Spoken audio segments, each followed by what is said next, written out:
Alright, let's get this stuff started. I'm gonna have the mic on for once. You were born to be swift and strong. What did you do with your gift?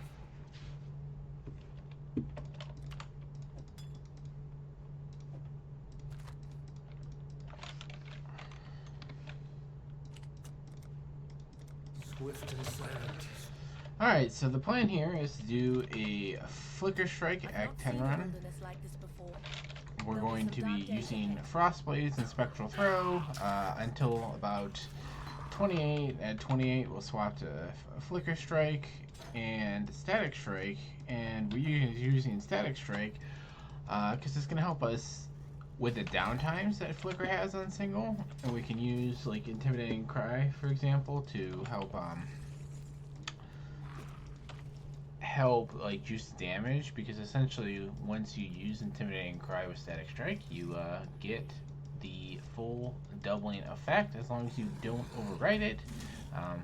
You know, sometimes I do end up doing that in these runs where it's static strike and I overwrite, but that's great. So all we're looking for at this first town is essentially we're muling to get frost blades, and we're also looking for our links. Anything with a red green, red red, that sort of thing. Basically, I'm going to prioritize at least getting one red green early, and then buying a weapon if I can. No weapons available. I'm going to buy this 3 red chests, and then I'm going to sell one of these shards to get another wisdom scroll to buy a rustic. So one of the nice things about muling is you get a lot of currency and opportunity to get your character set up well rank 1. So pretty typical when I do a mule to get a rustic sash if I can after I have bought my like links. So one of the first things I mentioned there was that I'll always sort of prioritize that red green, and that's to make sure I have something for frost blades to link to with ancestral call. Now that I've got that settled, for this town, my priority is going to be looking to get a two-handed weapon base of some sort. The priority is essentially going to be stone axe, corroded blade, the staff, which is called a gnarled branch, I think, and then the driftwood maul. The maul is kind of like the worst option, and sometimes I'll be honest, like I'd rather just use like the default one-handers than use the driftwood maul. So we'll see what we get from Hillock here. You always want to pick up all the items from Hillock and sell them. Just gives you some extra currency to play with. Now that line, while we live, we are blessed.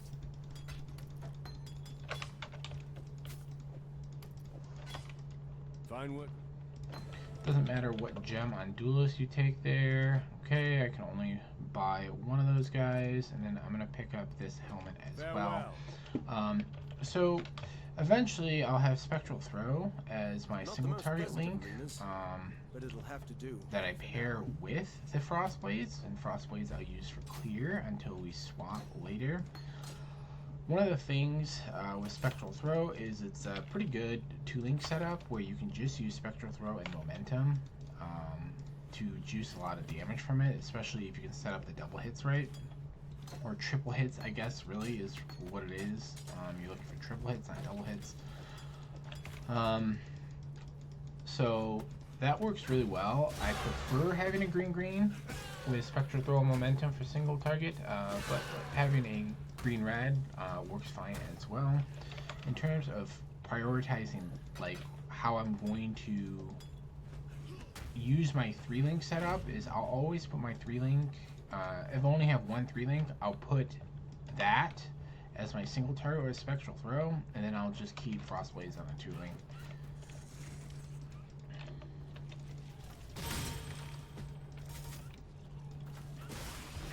So what I'm looking to do here in Mudflats is essentially get to like around 3 2/3 level wise.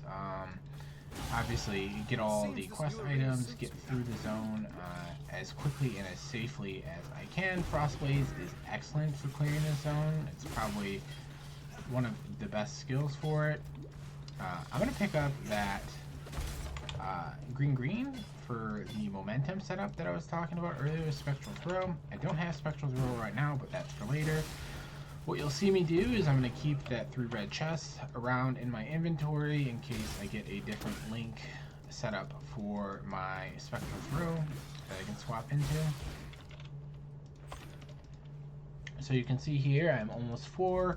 Great place to be. The reason why you want to be around like 3 2/3 to like 3 3/4 in terms of your leveling is it's going to get you 4 from Hailrake. Hailrake usually is good for like about 15% of XP of the level himself with like the pack that's around him. So you only need to pick up a little extra XP in Tidal Island. I probably won't be going into much detail about layout stuff while I'm doing this run because that would require a lot of in-depth stuff that's not really appropriate for like the 45 seconds per zone or whatever it is it ends up being for this run. So I won't really cover that too much unless there's something pretty obvious. Okay, we're gonna ID that unique stone axe, or not the unique, the rare stone axe. Got 1 damage mana, that's pretty good. We're always going to take Ancestral Call there. I'm going to buy Spectral Throw here. I'll go to Tarkly, and I will pick up Decoy Totem and Dash. Decoy Totem is incredibly important when you are using Spectral Throw as your single target, because Decoy Totem allows you to actually set the boss up in such a way that you can get multi-hits pretty easily.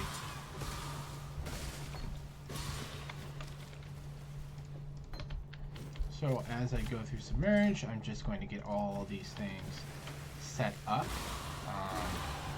as best I can.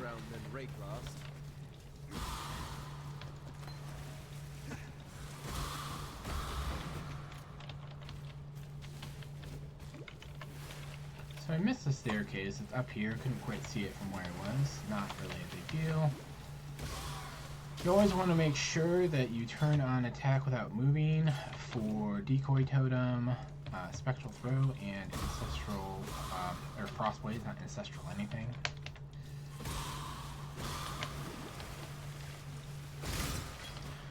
So when we go through this next zone here, you kind of have 2 options, more or less, right? You can do just the standard sort of outside pathing where you hug the ledge wall here along the coast, or you can do the goat pathing, and that's like was just added in this last patch where you can go in through like the canyons. There'll be a couple openings.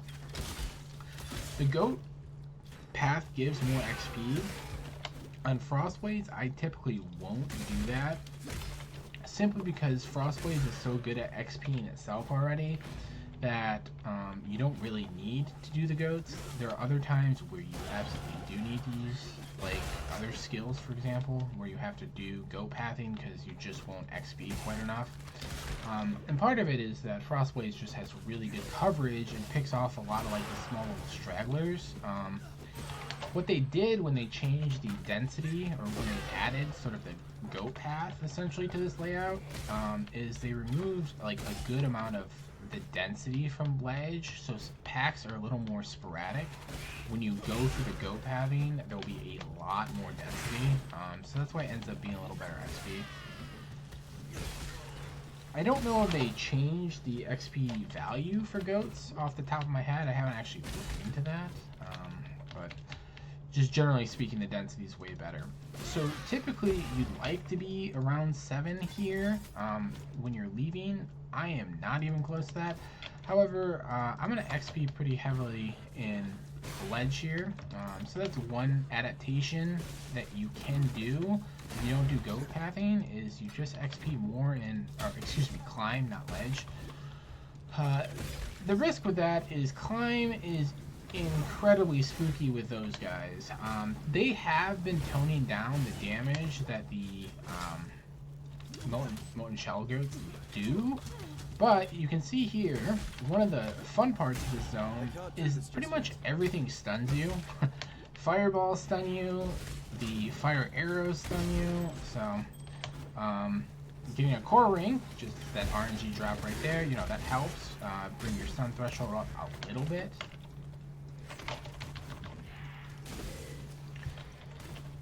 So I'm pretty happy with my time right now as I'm going through. I'm going to end up just over 10 minutes to get into lower with a mule. I find that to be pretty good. I'm going to swap this on because it has an extra socket. So I have a really good currency setup right now, like shockingly good. 4 transmutes entering lower prison is not common whatsoever. Having 1 transmute in like a couple shards is fairly common. I would say almost for sure on most runs you're going to have a transmute after Dweller, even if you don't mule, just in terms of value of things that you picked up and sold, or you should. Sometimes it doesn't happen, but I'd say in most cases it will. One of the things that I'm going to focus on here when I return from Dweller is trying to pick up a level 8 weapon base. So that'll be a longsword or a jade chopper. Jade chopper is level 9. So I'm going to set up my decoy totem, just move back and start getting as many hits as I can.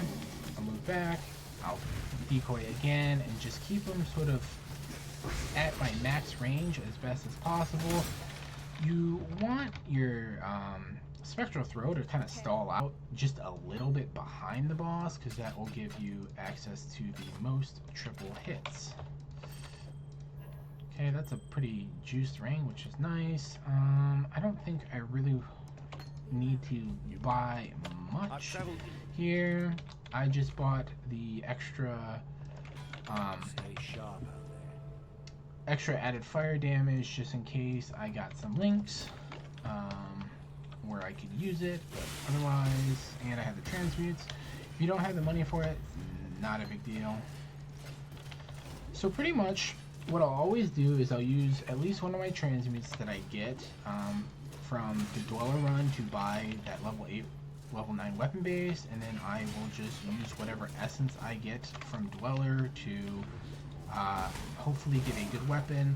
Unfortunately, Dweller only has access to 4 essences that can drop. You have a Contempt, you have a Hatred, and then you have Woe and Greed. Woe and Greed aren't great. They don't really do much. They take up a prefix slot. Greed is okay because it gives you Leech, which is not the worst, but not the best either. Woe pretty much does nothing for you. You're just trying to get your weapon rare and hopefully it'll roll some damage value. I can't do this just yet.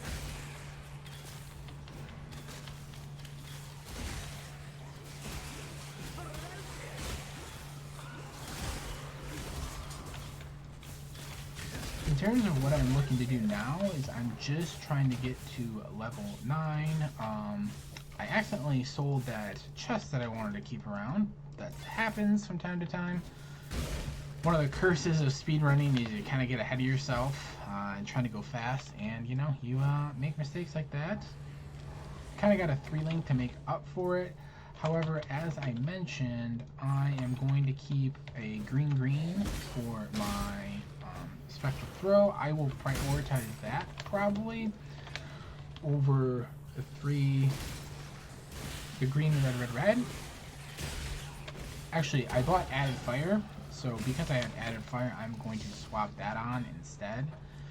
So we will have the added fire, chance to bleed, and spectral throw.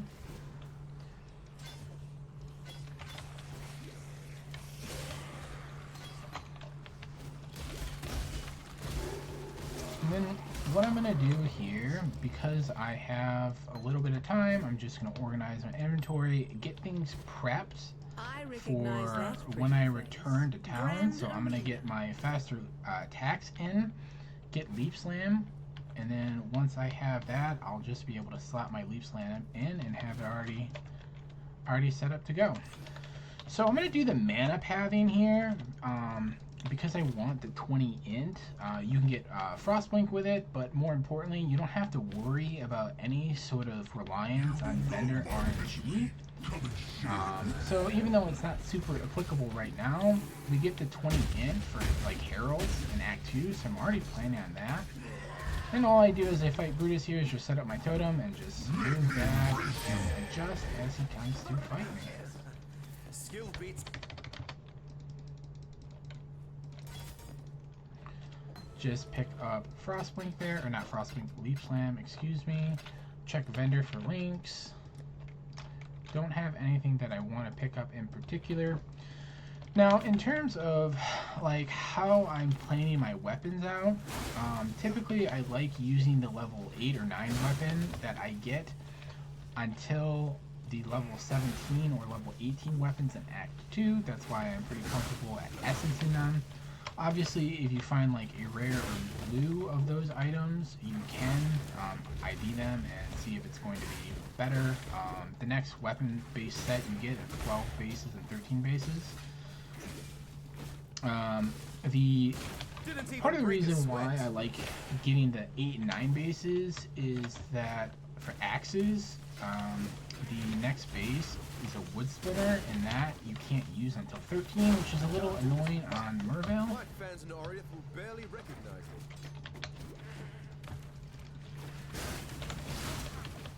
So I'm going to keep this dash gem around. If I get another iron ring, I'm just going to put it in my inventory, and then I will sell that sucker with a the iron ring recipe to get a topaz ring.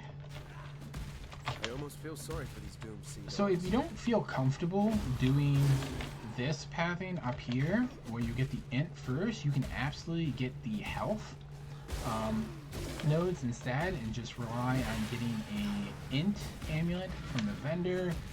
Like I said, I personally don't prefer doing that because I'm comfortable surviving on my own without the HP, and also I don't like the RNG of the new vendor system very much at all. So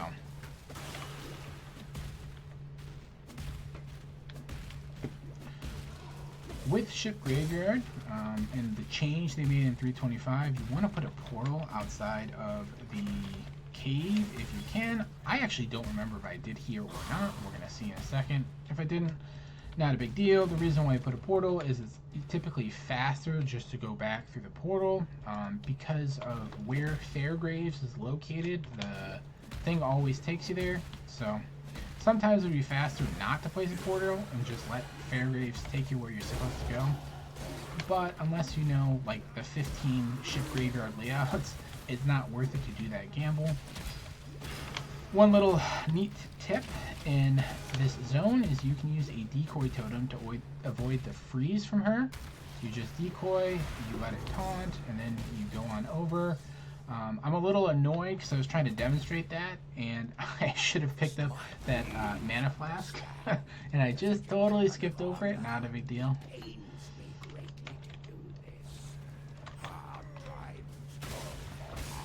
Now, one thing I'm thinking about here as I go through is I already have a sapphire ring. If I did not have a sapphire ring, I would be looking to get one on this bag because it helps out a lot with Mervale, and especially with just avoiding chill.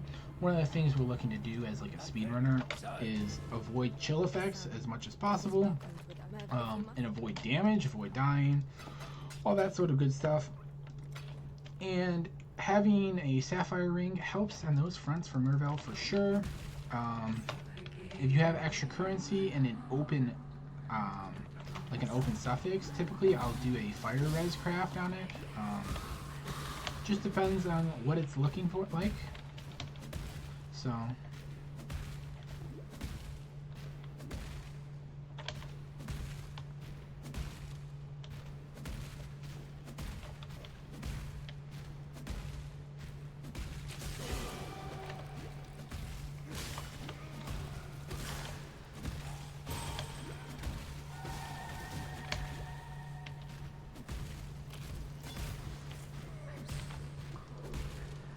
Alright, nice. So all I'm looking to do in these couple zones is to maybe get to 12 with Spectral Throw and Frostblades. It's not critical to get to 12, especially if you're using an 8 or 9 base for your weapon.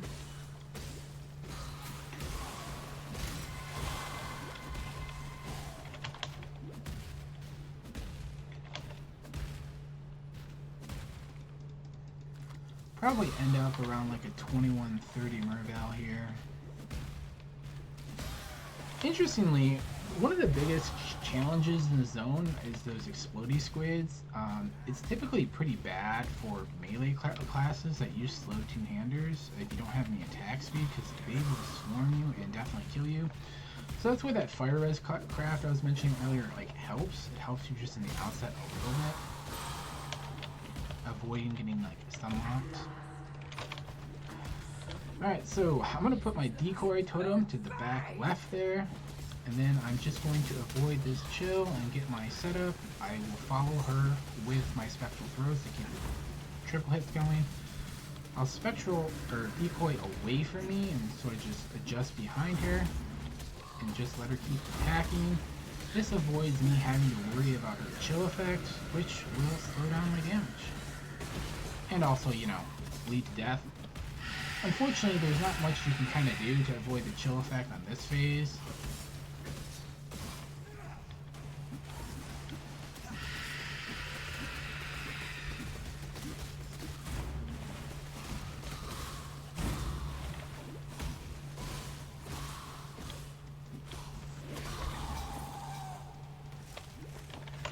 Alright, so what I want to start doing now is trying to get my currency in order for my buys.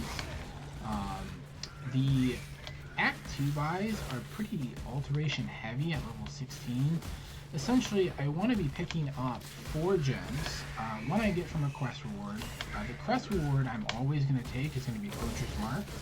The reason why we take Poacher's Mark is it's very potent at upping your damage on a single target. We're going to pick up Herald of Ash as our first buy, and then after that we will pick up Blood Rage to help with our general speed and frenzy charges, and finally, if we have enough currency, we will pick up Herald of Purity.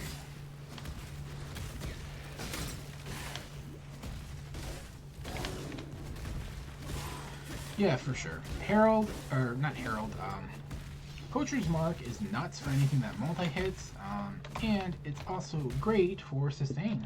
So good damage, good sustain. We will actually be using Poacher's Mark throughout the entirety of the run as well, so nice one-stop shop.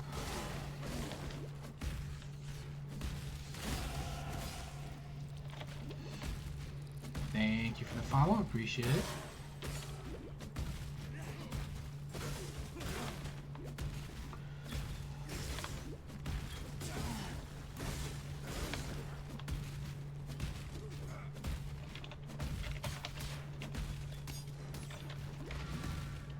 Didn't mean to drop that portal, that's okay. So basically, all I'm looking to do here in the next 2 zones is to get to maybe about 14.5. I'll go pick up this essence since I see it.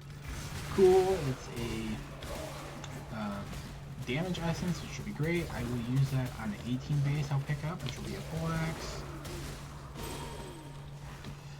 So this guy has got like 2 mods that absolutely suck. He's got the evasive and the physical resistance. So, you know, my damage was the big doo-doo there.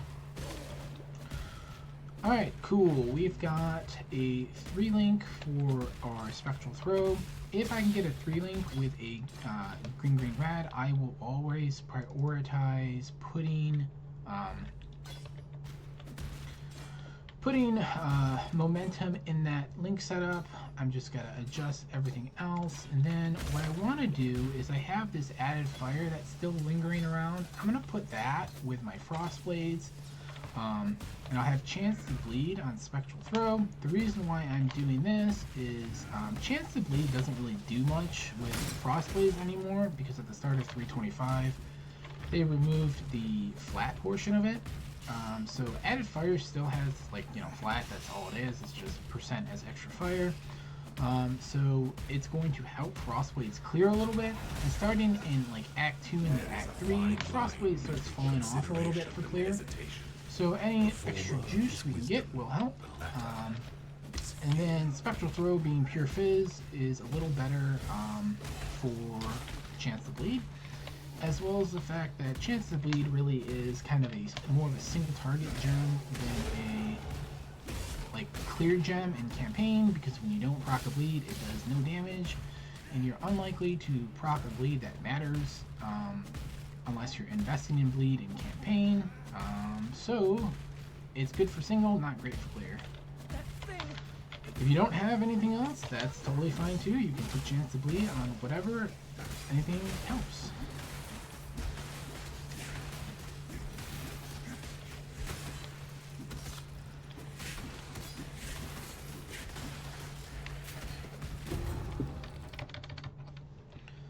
Alright, so we pick up poachers there. We will identify that.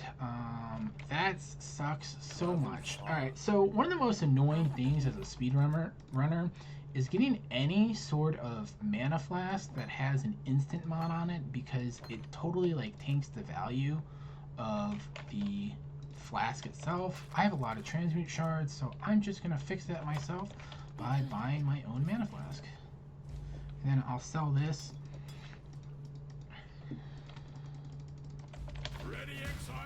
I'm gonna start getting my setup ready.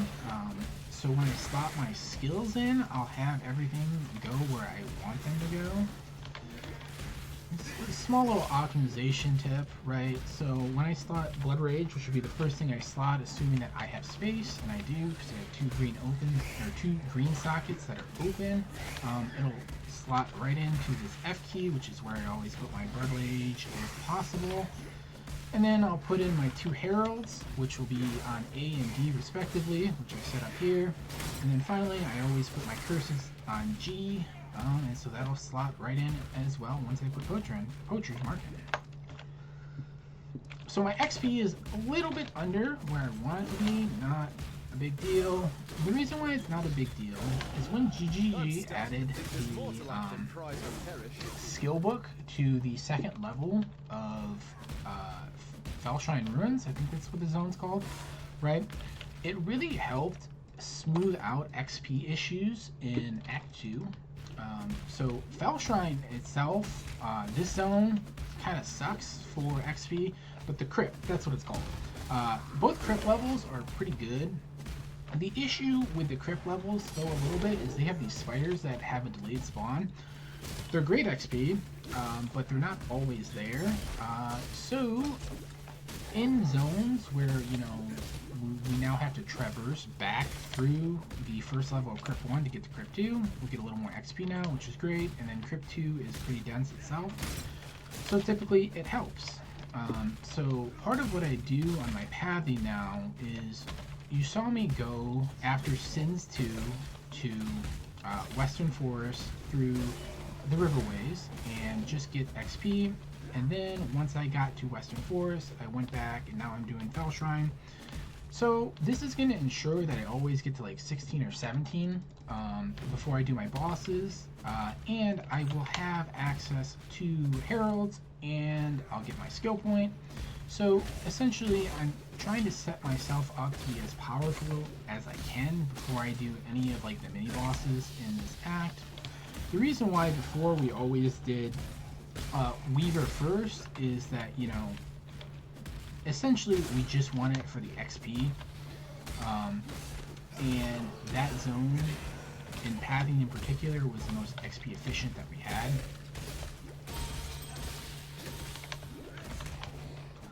Alright, I'm going to start sliding this stuff in now, and you'll see it'll slot in exactly as I talked about.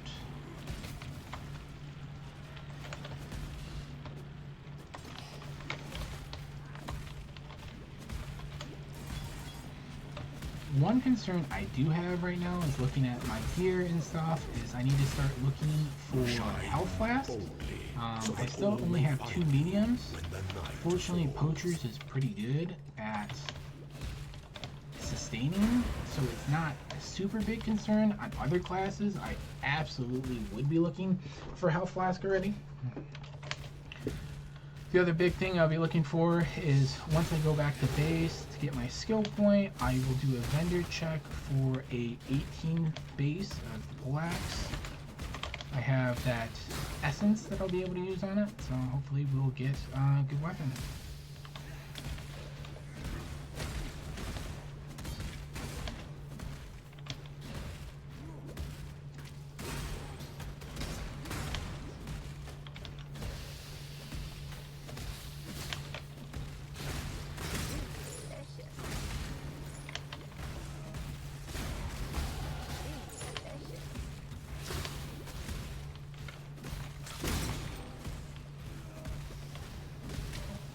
Now right here is a great XP area. There'll always be a magic pack, and then there'll be a bunch of spiders that spawn, so I will just go ahead and clear those guys out. I'll wait for a little bit. Not a huge deal. So I'm checking the vendor here for a pole-axe. Found one. Great. Let's get that essence. I hit a very juiced axe, so I'm happy about that. That's great. Now we're gonna go kill Weaver. You can do all the bandits here before doing Weaver. It doesn't really matter. Thank you for the follow. Appreciate it.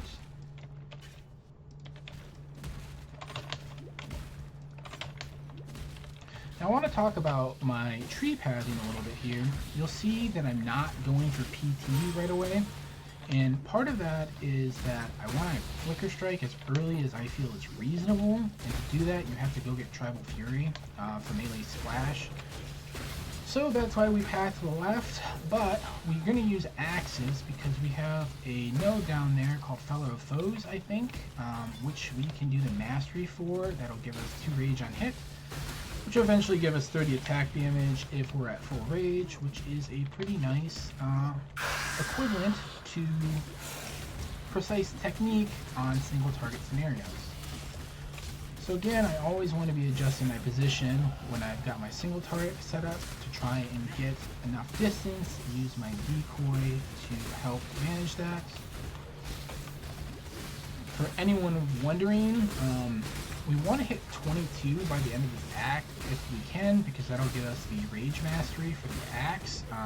If we don't, it's not a huge deal.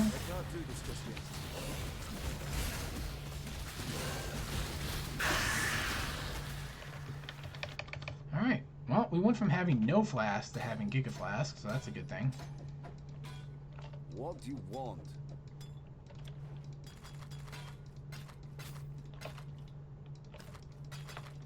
Travel far. Okay, let's go get our bandits.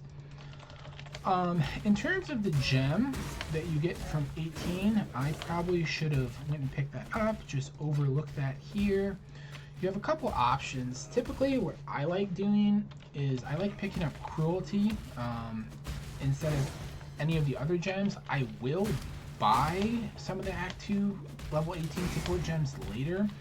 But the reason why I pick up Cruelty is it has the most applicability to either of the skills that I'm using right now. So, for example, I get the flat bonus for both Spectral Throw and Frostblades. With a lot of the 18 gems, they are like melee specific tag. So, having the one that has sort of like adaptability is nice with Cruelty. Pity you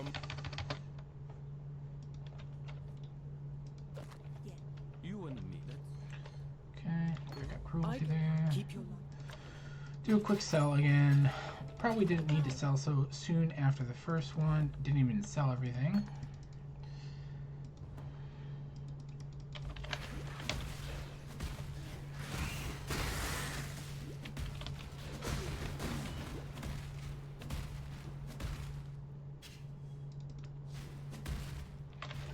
Okay, whenever you see this close wall, like literally right as you enter this zone, you just hug it and you'll find oak pretty quickly. When I say right as you enter the zone, it should be within like a screen to your left of entering the zone. If it's not, that's not going to be there. oak would be somewhere else, but that's one easy oak tell.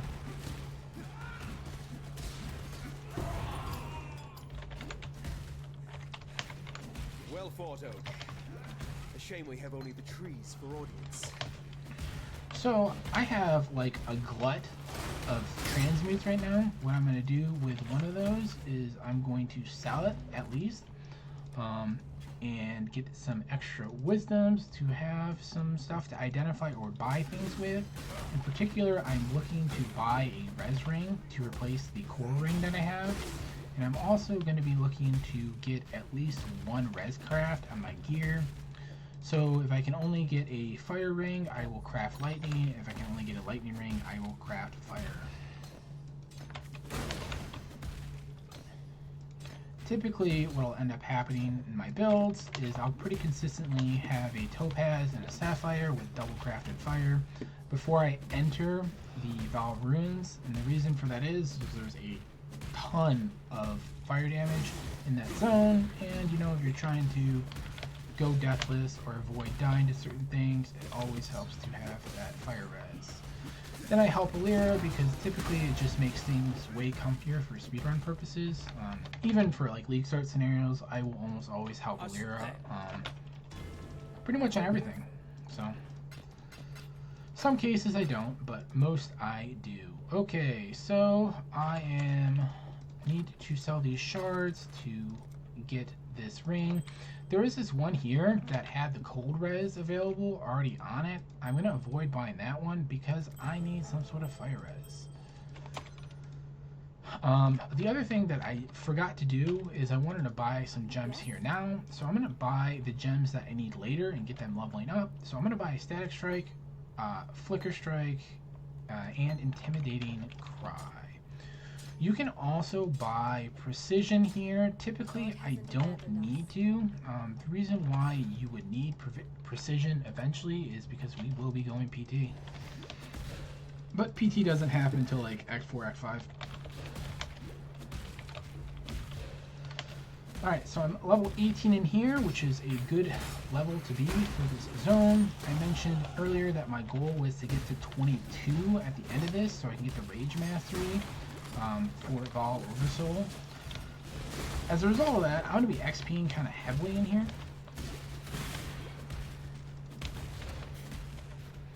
The reason being is I can pretty reliably expect to get a level from Northern Forest, if not more. And then for all of the zones after Northern Forest, Caverns and Ancient Pyramid, you can usually squeak out a level. It's kind of hard though because the density in there is not very consistent.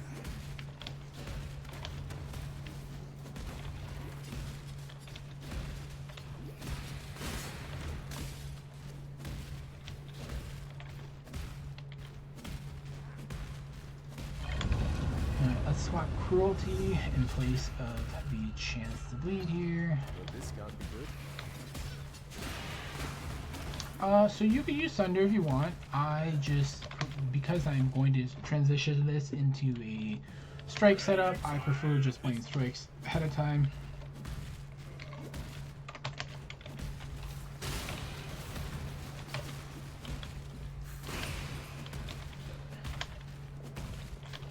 So typically with Northern Forest, there are like 12 layouts in Northern Forest, so it's a lot.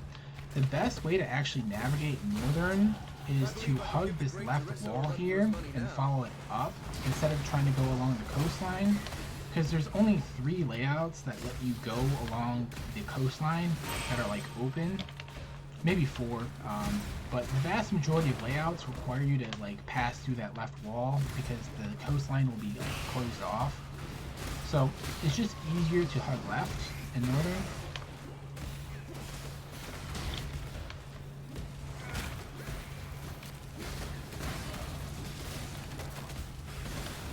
So I'm turning around just to get a little bit of extra XP.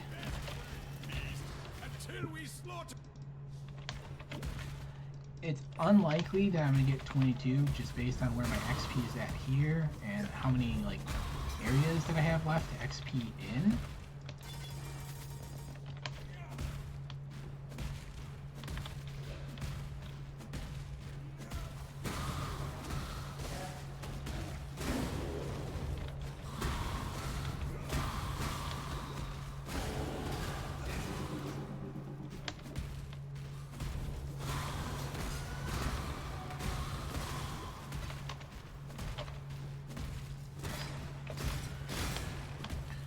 So I recommend if you see augments drop, picking them up. You don't always have to. Before, for like speedrunners, it was very important because of the MS craft. The MS craft is now, by the way, at the start of Act 3, not here anymore. But if you don't need the MS craft for some reason, or you know you're like using Pts+Labs, so like MS is not quite as relevant. What you can do with augs is for vendor in Act 3 for an alteration, so you get alts that way, which is occasionally useful. And then the other big use for augs is actually early on in like Act 1, Act 2. What you can do is at level 12, you can aug a amulet, typically is how I'll do it, to get your stat of choice. So for example, on Duelist, often like it's nice to have a Jade amulet, and then if you still need int for your like heralds and whatnot, you can just pretty easily slap a aug to get your int requirement. Do be aware though, if you're relying on that Jade amulet for your stats, the int attribute that you craft has a requirement of level 12, so don't do it before level 12.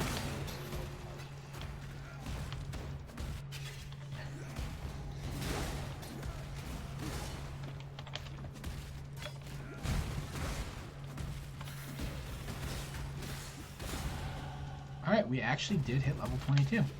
Nice, we got the XP for it.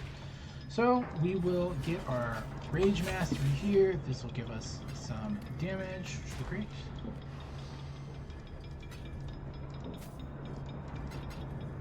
Then I'll just take this time right here to get some organization going. Don't really need this dash jump or anything anymore, so you can just toss it.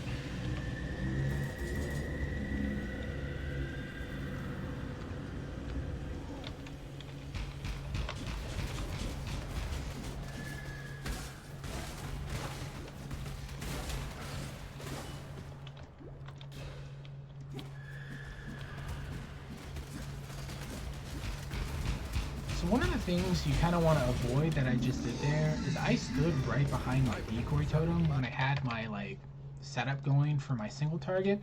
The reason why you want to avoid that is because of the laser beams. If he focuses on your decoy and starts laser beaming and you're just there like a turret, you're going to get hit by a laser beam too.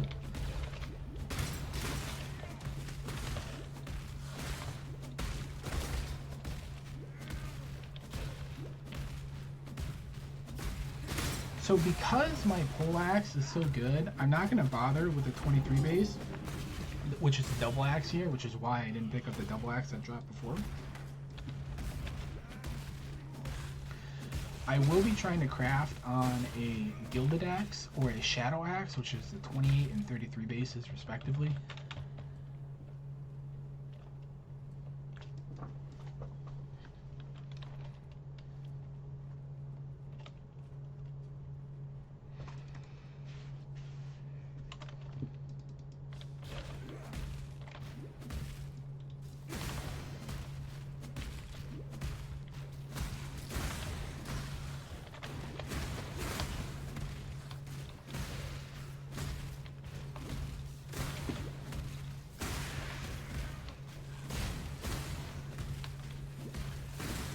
So as I prepare to go through Act 3, a couple of the things I'm going to be thinking about doing is planning out like how I'm going to get my 4-links.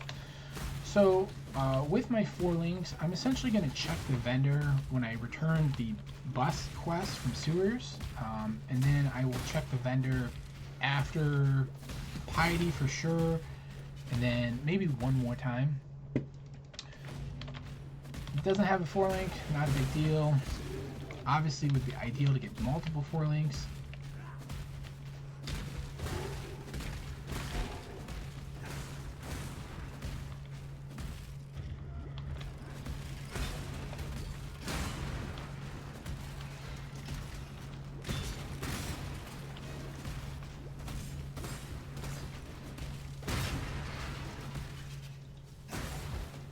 Allow your wisdom to be tempered by the flames of the past.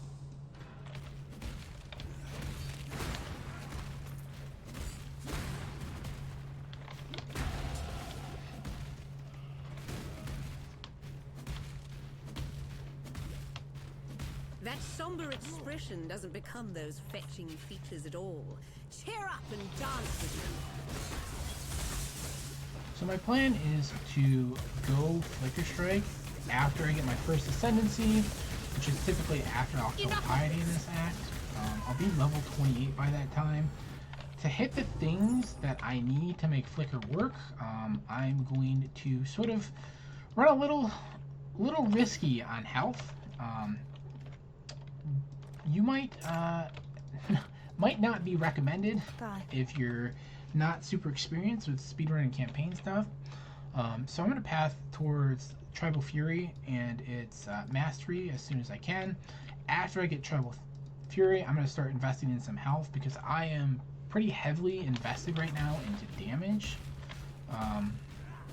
So, moral of the story, you know, if you feel confident you want to go Flicker early, you can go towards Tribal Fury now, or you can otherwise get some health, delay it for a little bit, and then swap maybe in Act 4. Probably the best time to swap to Flicker Strike if you're doing it in campaign is actually when you get multi-strike. So that's level 38. Typically, for like when I do campaign runs, 38 will be sometime in Act 5 for me. I want to swap earlier than that and actually play Flicker, so that's why I sort of am pathing my tree as I do.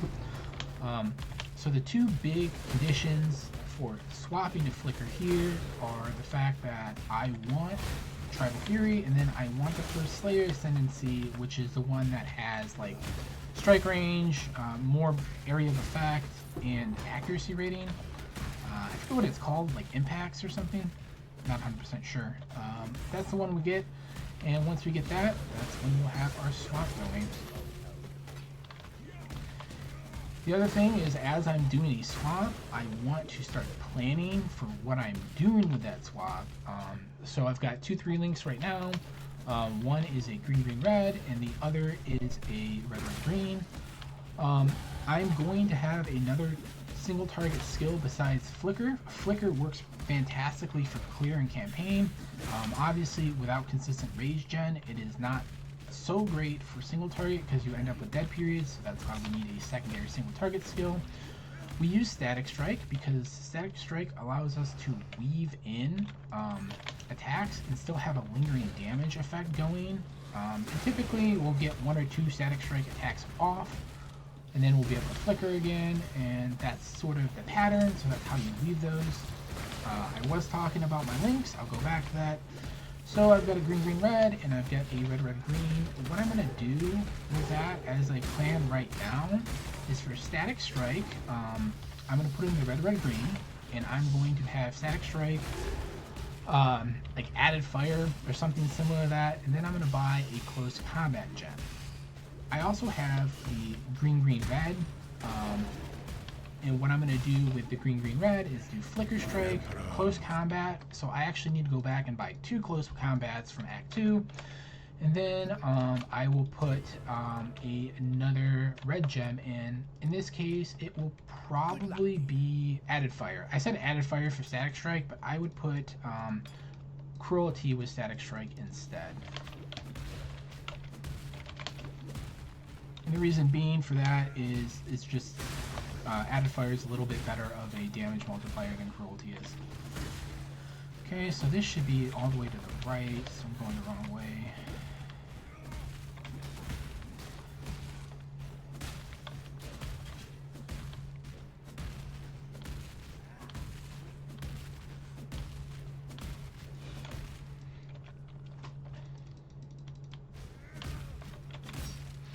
Yeah, that works really well too. If I was going PT, what I would do is I would get that Fire Mastery node, whatever this wheel is called, Burning Brutality right after PT, and get the Fire Mastery, and that does great damage. Alright, so we're 24 going into docks. That's kind of where we want to be. There are 2 major things, well 3 major things we want to get out of docks now. With the changes in 325, we want to make sure we get the essence, and when we get the essence from the unique mob. We'll use that essence primarily as a consistent way to craft on our 28 axe. The other thing that we're looking to do is to get about 25.5 on XP. And then we also want to get the quest item.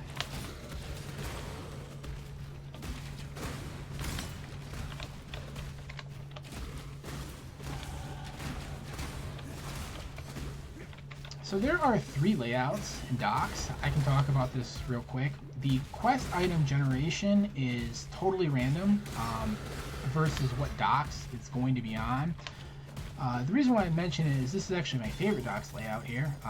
Essentially, you get forced to go up and to the right because you can't go any more left from the entrance. And it's very easy to path because there'll be 3 main dock areas. Yeah, and you just sequentially clear them. The other 2 dock layouts have like the docks like in more of like a triangle rather than a straight line, so it's a little annoying.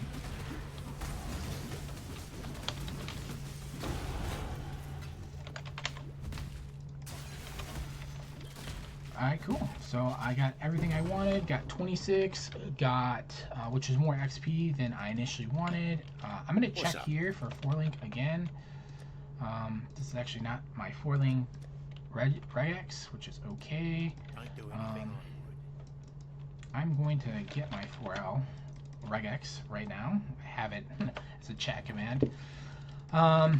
This is the 4L Regex if anyone's interested in it. Pretty easy just to use it to look up.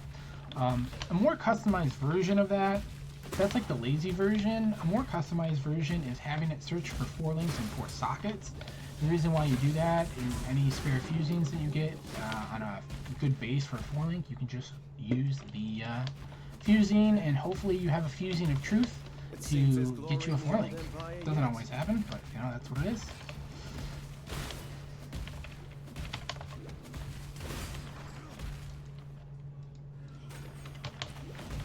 So this is the fastest of the 6 Solaris 1 layouts. Solaris 1 is a pretty complicated zone, but this one is always great to get it. Basically, you go down along this main path, you're stopped from going to the right from the entrance. You'll see the waypoint as you go down, and once you see the waypoint, you just hug the bottom wall and it'll get you to the exit. That only works for that layout though. All the other layouts have different navigation cues.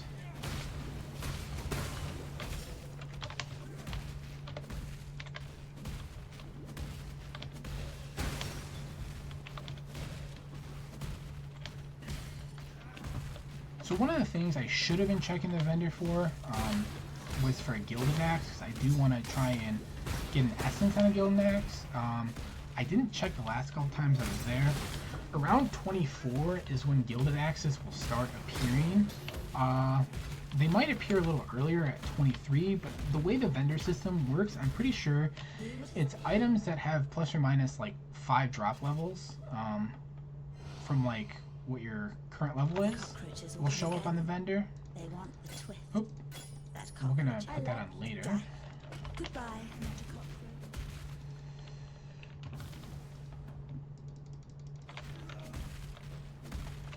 So the reason why I got an in-gem there, despite the fact that I have a Jade Amulet on right now, is that eventually after I'm going to be essentially after I get some health nodes and get my Tribal Fury going, I'm going to be pathing towards PT, so I'll have a lot of decks. So that Jade Amulet is not really going to do a lot for me, but on the other hand, the Amulet will. We skip Grav, no reason to kill him, don't use any 28 gems. Always great when you can skip that guy sucks. Thank you for the subscription, Mazzer, I appreciate it. And I'm glad to hear that it's helped.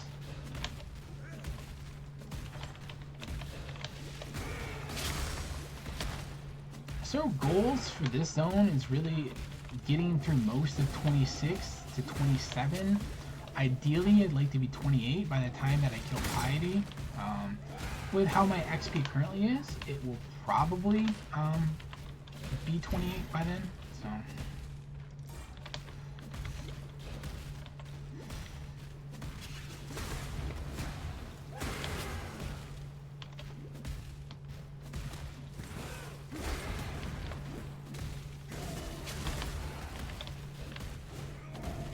Yo, Ume, thank you for the raid, appreciate it. And thank you for the follow, Cry.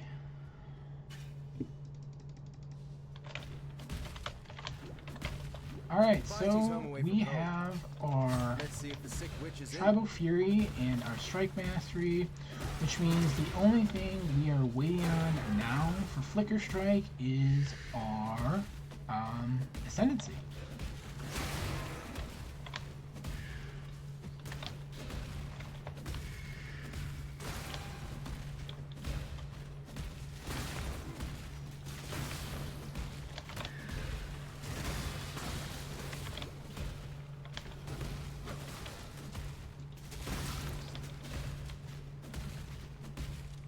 I'll check this. If it's not a good essence, I'll skip it.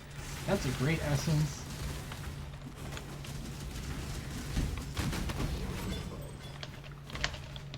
So a quick, I guess, a little rant on essences. One of the ways you want to think about using essences in campaign is to get the most benefit that you can.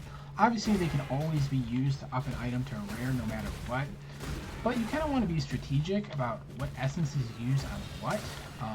So for example, you're also limited, sorry, rant not over, you're also limited in what essences you can get in campaign because they're level locked.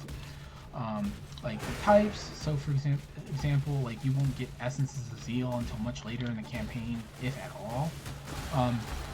But we can pay attention to like what essences do in terms of whether it's a prefix or suffix to help us guarantee our best odds. So for example, if I don't have any weapons or any essences that will give me a prefix on a weapon, although I think they might all get prefixes, I'm not 100% sure on that. But let's say there's an essence that gives a suffix instead of a prefix. I'm going to use that on a weapon if I don't have any good prefix essences, because it'll give me the best chance at getting 3 good prefixes instead. So that's one way of doing it. You also want to pay attention to like lesser modifiers. So for example, essences of torment have a flat added lightning to gloves and rings, I believe, or other jewelry slots, like amulets. So that's a great one to use as well.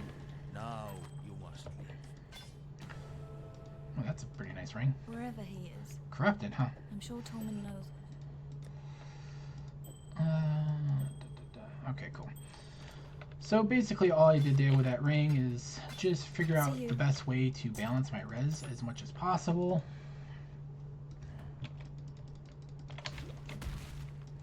Alright, so I've got everything I need for my swap except my ascendancy. I'm going to start getting some health nodes.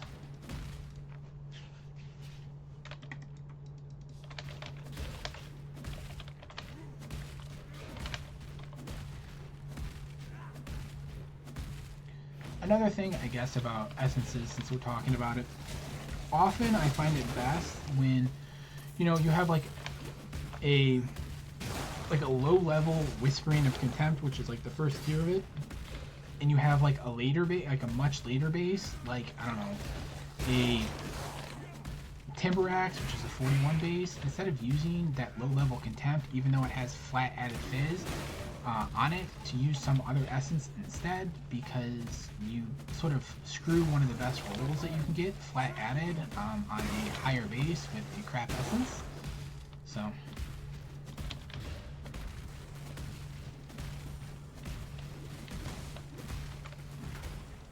An emperor. food for thought. It's not necessarily like, it's sort of a play it by ear type thing, more of like an advanced consideration in terms of trying to reliably get the best outcomes you can for your essences. Should have checked the vendor for a Gilded Axe there, did not.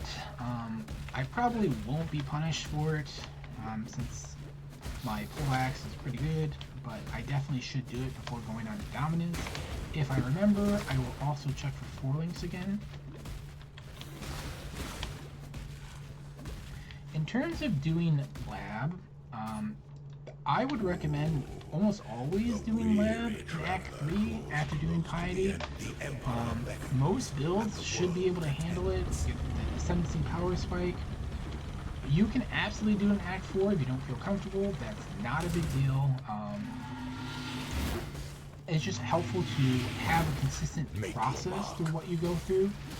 Go for, and typically I find the benefit of getting the extra ascendancy, the first ascendancy for dominance to outweigh the small time difference that happens by not doing it in Act 4 because you're a little less powerful.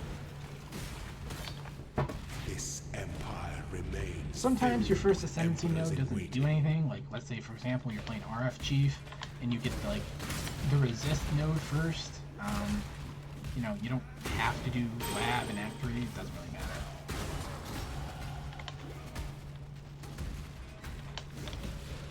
I can't do this.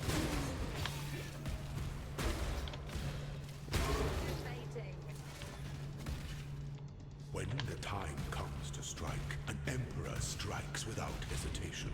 Slow to entertain down. I think you can do exclamation point profile. That would be my profile.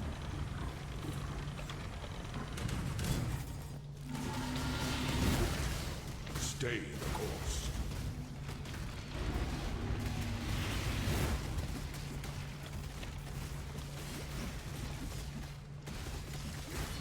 So in terms of Azaro, pretty much the only mechanics that I really worry about,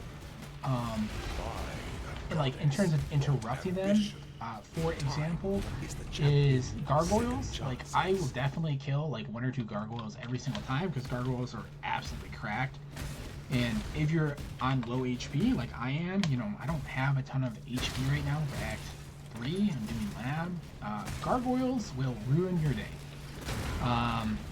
And then beyond that, like, there are those like little conduits, maybe? I don't know if that's the proper name. It's the ones where, like, you know, you can click on them to like remove the buff Zara has or whatever.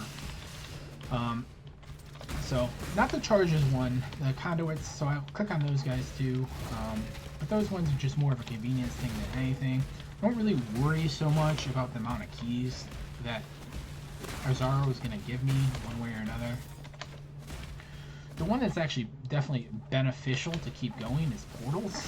Because portals will just shit out a ton of mobs for you to leech from or to get on-kill effects from. So I typically will always leave portals. Hey Vital, how's it going?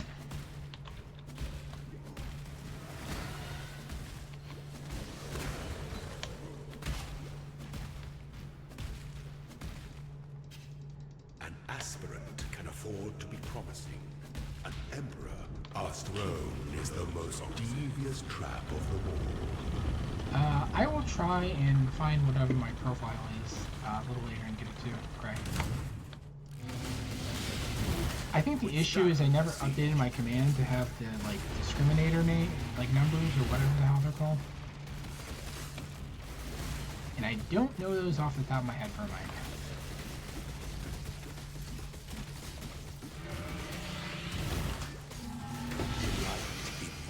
That's cool. Before your empire, you are worthy. Before the goddess of justice, you Alright, so are with worthy. this first little font, Our I'm going to embrace our gifts and get rise ascendant. my Flicker Strike quality up as much as possible. Jury is just the executioner. I don't even know what, you know it's bad, I'm a speedrunner, I have no idea what the fuck that is. I literally have no idea what that is. Oh, it's a natural instinct, that's funny. Yeah. Okay, let's check for a Gilded Axe, and a 4-link. So we found a 4-link, it's on a weird base. I can use this base. The only blue gem that I have access to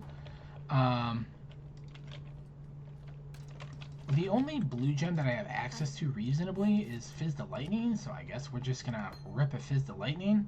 A bit weird, but you know, is what it is when you don't have the choices that you want to have. Go with the spirit.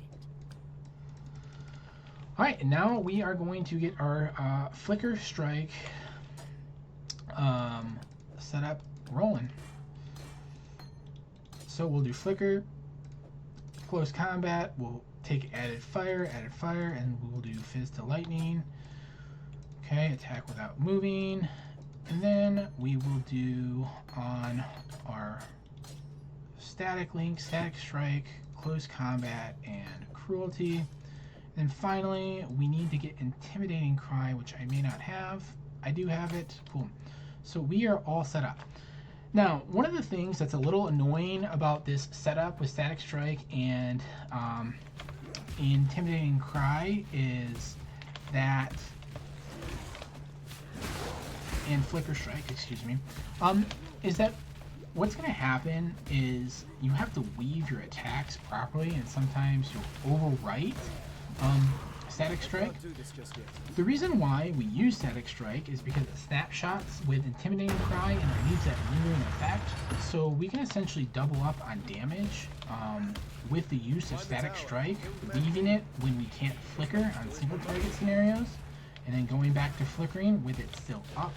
It's a bit awkward. Sometimes it doesn't work super well, but you know, you do what you gotta do to make flicker work in the campaign.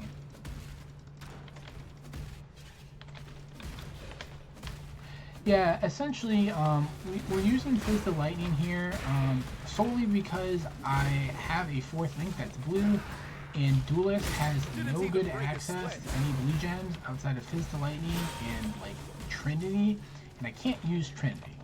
So, oh, yep, that happens. So the classic dumb moment there, I disrespected that mob entirely, got stunned, and got owned for it. So, you know, we're just going to pay that mob its due, and we're just going to leave that guy there. He was angry. You know, I get it. I get it. Sometimes you wake up on the wrong side of the bed.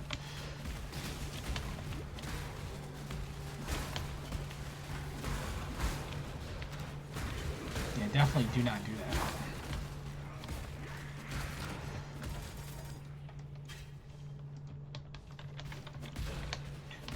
Ways I could have avoided that situation, like actually had like some forethought in terms of like getting myself away from that mob instead of just face tanking it. So I could have like leap slammed away from it and avoided the swarm a bit better.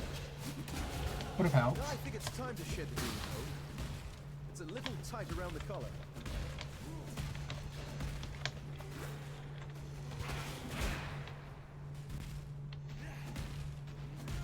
That's really annoying. Of course, it's all the way in the other corner, and there's like not a good way to connect besides going back to the start.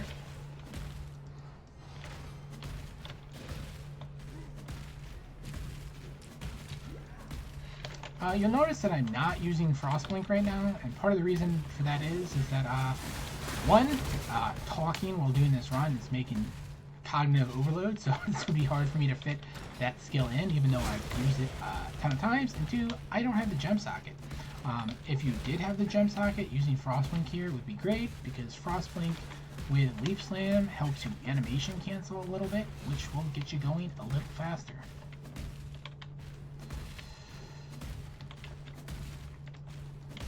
Welcome to the greatest of arenas, Duelist. Okay, I'm going to put my decoy down. Is watching. Oh, I'm going to get stunned again. Lovely. Submit, heretic!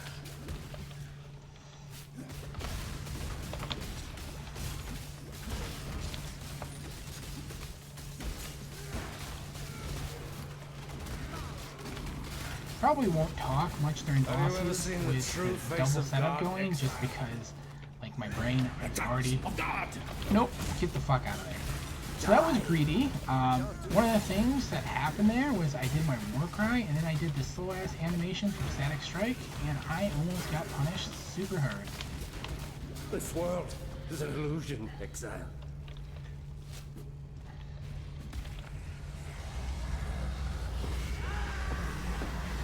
So damage is pretty solid, especially given that I have a level 18 weapon still. Kind of cracked level 18 weapon, but solid nonetheless.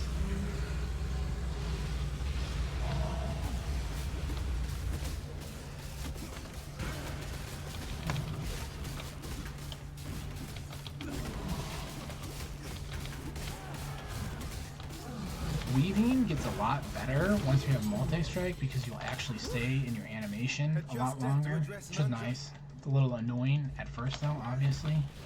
So sub 110 for Act 3, everything is pretty good in my book. What could be more relaxing? Generally speaking, I feel like with a sub 110, for me, you know, if I play out the rest of the campaign as I normally would on speedrunning, I'll end up somewhere around like a 320 to 330 in terms of time. Obviously, it's variable, like, could get very bad RNG in the second half, could tilt to like another universe. So I'm definitely going to pick up that guy right there, and then I have the essence that I've been waiting on for a while that I will use. So we're going to use our Muttering of Anger. Oh, never mind. It is a magic item. So I just wasted that blacksmith whetstone.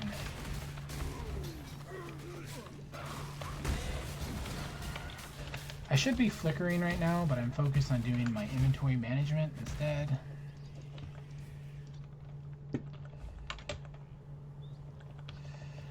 Okay, well, we're going to put this in the Hall of Shame. We right. What is it, exile?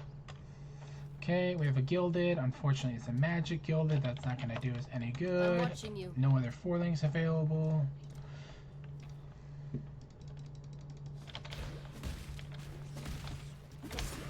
This is grim.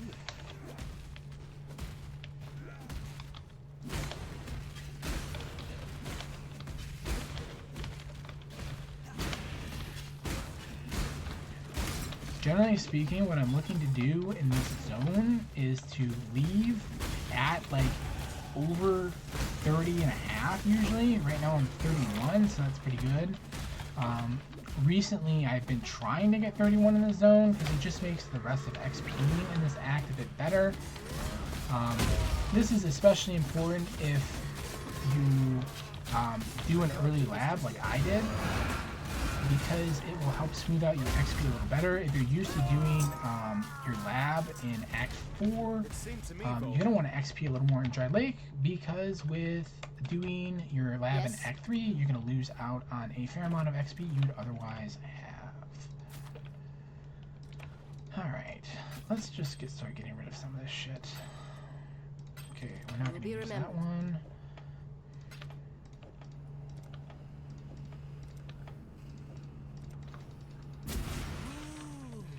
So I've got that nice int amulet that I can still use.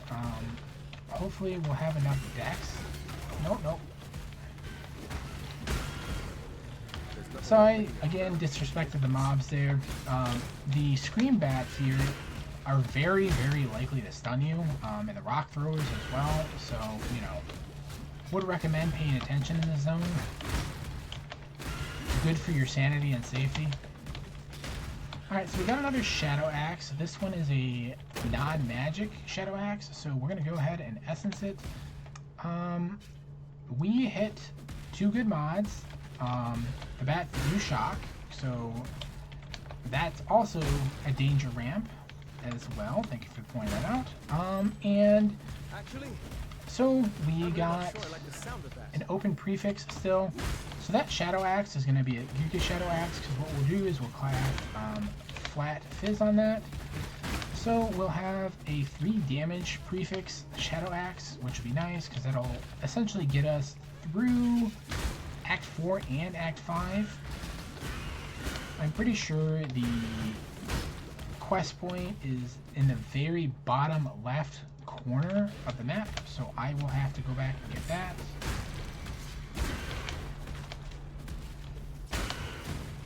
If you ever miss the quest point, I recommend just putting down a portal, because if you don't put a portal, there's no good way to go get the skill point again, because you have to essentially traverse through at least one dead zone, whether it's back through Crystal Veins or through Belly 1, or sorry, Mines 1.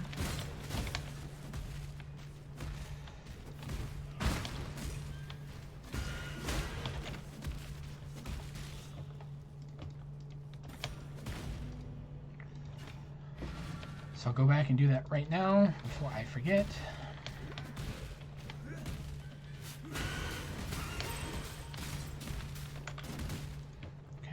Let's see if we can pop this guy on. We can. Oh, this is tragic. It better let me connect down here. Okay. Sometimes in this particular layout, you can only connect from the right, which means I would have had to do a huge ass walk back. Fortunately, we avoided that fate.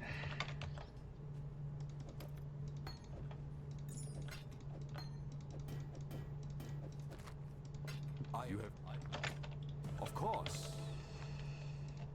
Okay, we're getting close to being in range for PT. It looks like I may fall a little short in accuracy. Depends. I have 933. Unless I get some more life gear, I will have enough accuracy for PT, so that's good. Just want to check that beforehand. If not, all I would do is turn off Herald of Purity and go pick up the Precision.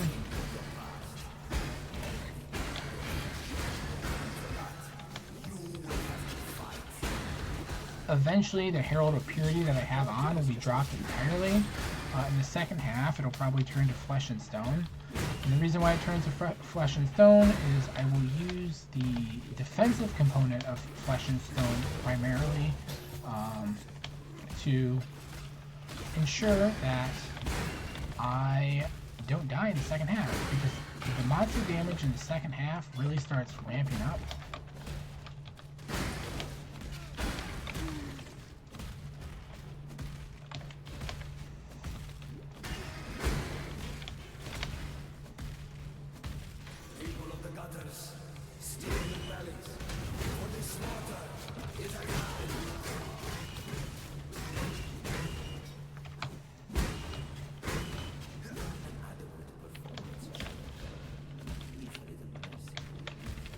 So typically, what I like doing here is I like going all the way through to Duresso and just finishing off a side.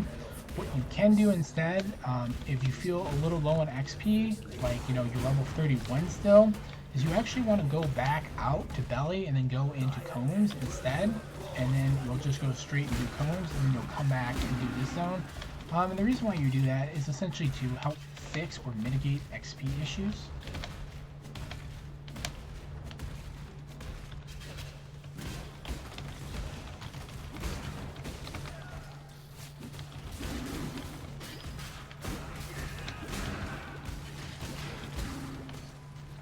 I'm trying really hard to hit 33 before I get to Duresso right now for PT, because that'll be a very big damage spike.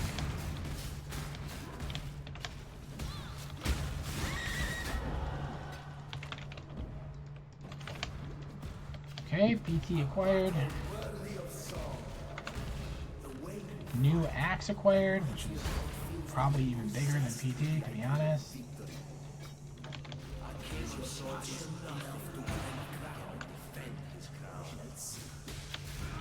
So the other thing I'm going to do when I have a second is get this guy on, just doing the boss fight. Fortunately, I was able to fuse it to have a 3-link of the color that I wanted. Obviously, I wanted a 4-link, but it didn't happen. You can see what happens there when you get sort of like a good proc and you double damage, where I just chunked the shit out of this guy. This is also the PT power spike and my axe at work. You can see just a huge difference in the amount of damage I'm outputting now.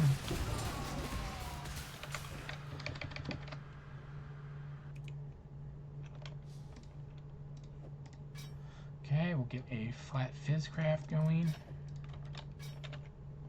I could keep your life to your own.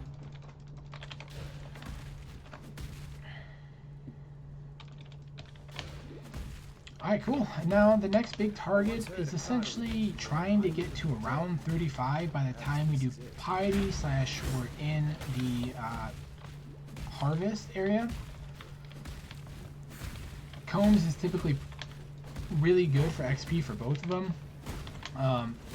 This one is a little sparsely populated so far, so that's a little disappointing.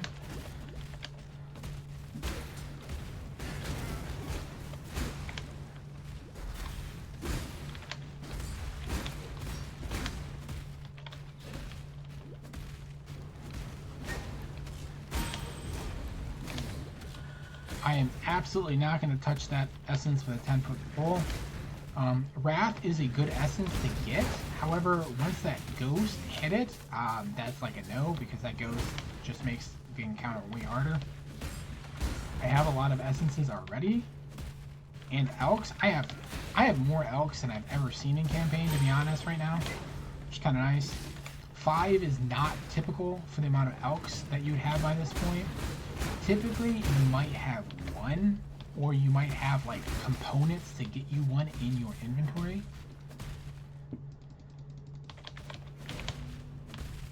I can't do this just yet.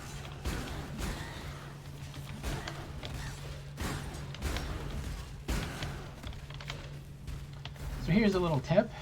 You see on this layout, there's that little hump right there. That hump points to the right. You always want to go to the right of the zone to follow the stairs up. If that hump points to the left, you want to go to the left side. If that hump points to the left, you have the very best cone stronghold. It's super short versus all the 3 other zones, which go to the right and take a lot longer. Appreciate it, Hedge. Yeah, I kind of figured out that was the issue. I might look it up during Katava and update the command.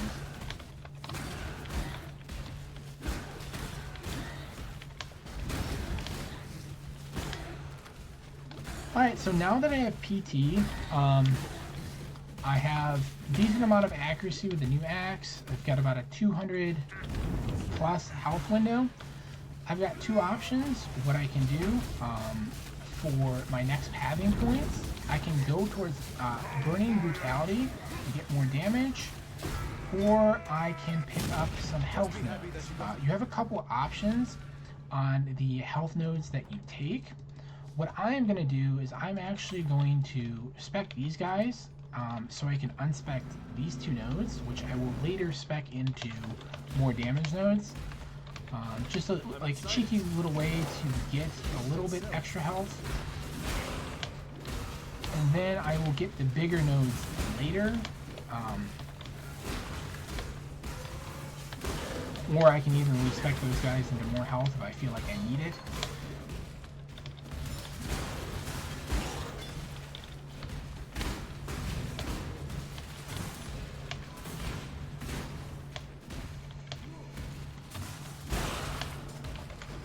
Oh, you know, I actually do want to pick up that leather belt.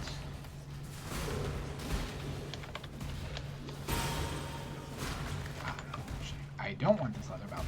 What I'm looking for instead, so I just have like a literal like white rustic sash on right now, so I'm gonna change that for that rare. I don't really care what's on that rare stats.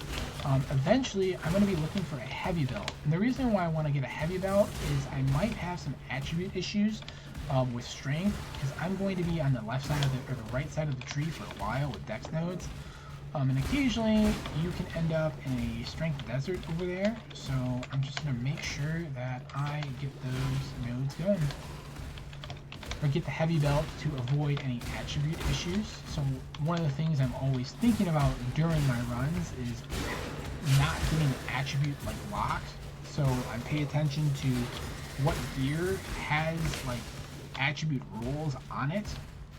So, you know, if I get like a helm that has plus int on it, I always want to make sure anything that's not essential to level up, I don't. So for example, like you can safely right click most heralds. You do lose some damage, but on a melee build where you don't get a lot of int, it actually saves you from having int issues. Blood Rage is another one that you can safely right click in most cases. Yes, you lose some attack speed, but the main benefit of Blood Rage really is the frenzy generation and the life rate leech that comes with it.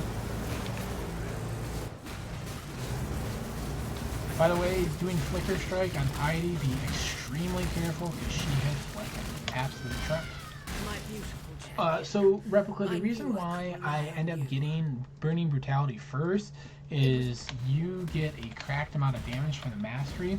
I will get the onslaught nodes at some point. So I personally prefer doing Burning Brutality first for two reasons. One, you get the mastery, you get the attack speed, and two, I pretty much always end up getting that Weathered Hunter node before the start of Act 6 on Flicker. And the reason why I do that is one, it gives me accuracy, but two, that node is extremely valuable because it has resistance built into it too. So if I go down to the onslaught pathing, I have to waste, I think it's 2 more travel nodes versus just staying where I am with Burning Brutality. So when the option comes up, typically what I like doing in terms of my pathing is to stay in the more densely clustered area with my skills, so I'm always getting a good power curve as I'm leveling.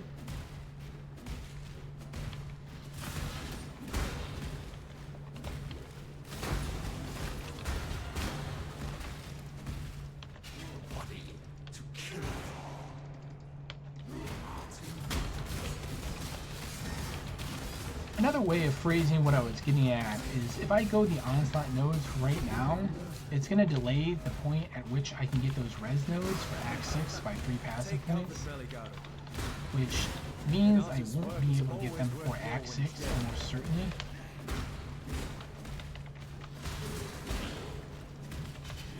You are simply gorgeous. Such a lovely beauty shower.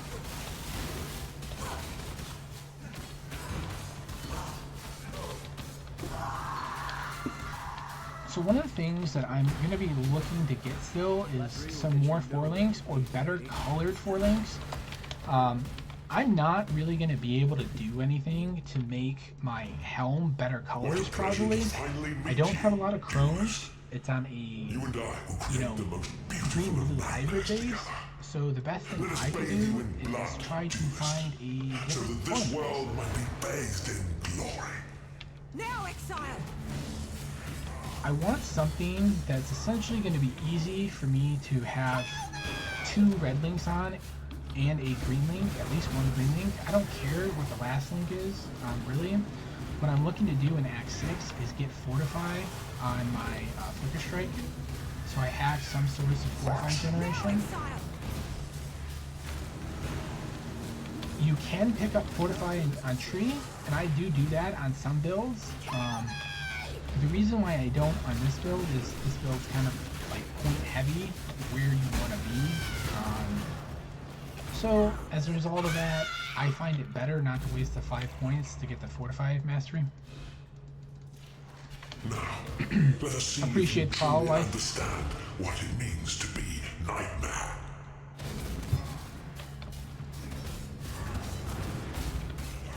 Nightmare is the true eternal.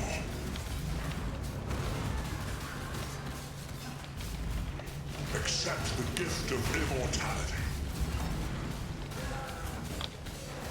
You are being selfish. Night, why are you so in love with death? So in terms of like the second half of the campaign, since we're coming up pretty close to it, I'm going to start looking to start getting my defenses in order. So along those lines, we sort of briefly touched on it earlier. I want to get my Fortify setup going, so I need to find a different link. To that end, I want to check this guy for a 4-link. Hopefully he'll have one. It's got nothing. Classic luck right there. We'll check the Act 5 vendor, and then we are also going to change our aura setup. You always want to take multi-strike, by the way, for Flicker here. So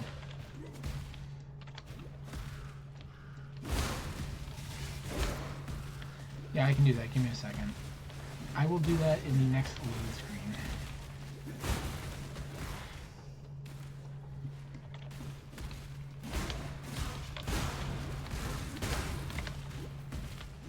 So in terms of what we want to do for auras is we want to select some stuff that's going to be helpful for us. I already have a red socket like that I've allocated to an aura in terms of Herald of Purity. We can get rid of that.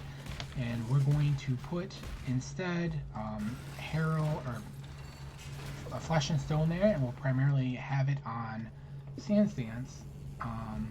all the time, so we get some This is not exactly how I pictured extra my return to Ori. extra defense from it, right? For mobs that are within that zone of influence. The other thing that I'm going to be looking to get is Arctic Armor, since Arctic Armor synergizes pretty well with Flicker Strike, since essentially, due to the way they calculate the moving or stationary effects, you're always considered stationary while you're Flicker Striking. Now the one caveat to that is that any sort of like per second bonuses to Flicker Strike always reset anytime you move. So whenever you move around the map, cast another Flicker, your like per second bonuses for being stationary get reset, but otherwise you are considered stationary. It feels good to have an audience again. Okay. An exile returned. How was that? Okay, let's swap that out. Remember. I'm going to check for a 4-link here. Nothing. I don't have any fusings. I'm going to check my resistances now. So my resistances are kind of looking a little grim. That happens from time to time. This is why we get that weathered hunter node that I'm talking about. That will help pretty significantly. So we're going to start pathing up towards that right now. We'll get rid of these guys and we'll start getting these nodes, which will help get our res situation better. I'm also probably going to get even more res than that from the res nodes next to Golem's Blood, I think it's called, to the south of Duelist. Flash and Chain, I think the node is?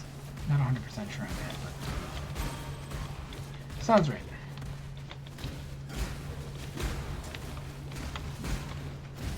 Cloth and Steel, thank you.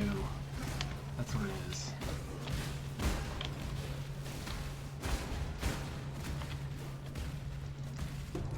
You should probably pick up that Diamond Flask, by the way, that I just skipped. I'm not going past campaign, so I didn't, but, you know, if this was a Leaf Start scenario, I absolutely would.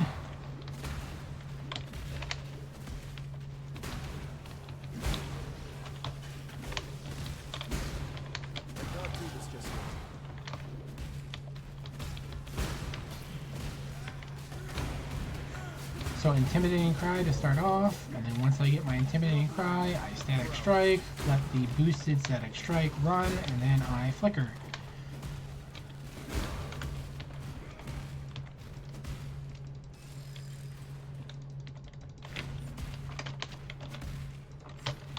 I see the ugliness of Ori has finally reached the surface.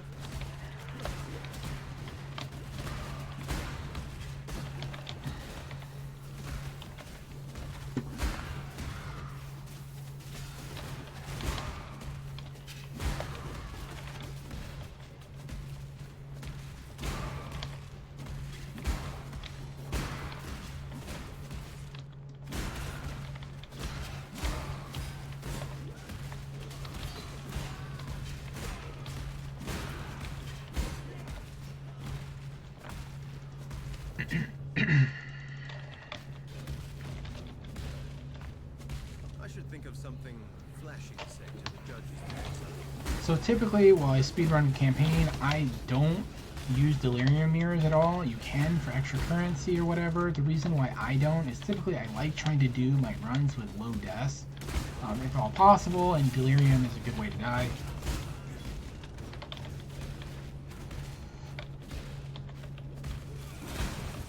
All I'm looking to do here is to hit around 38 by the time I enter Chamber of Innocence, and then hopefully I'll hit late 39 by the time I leave Chamber.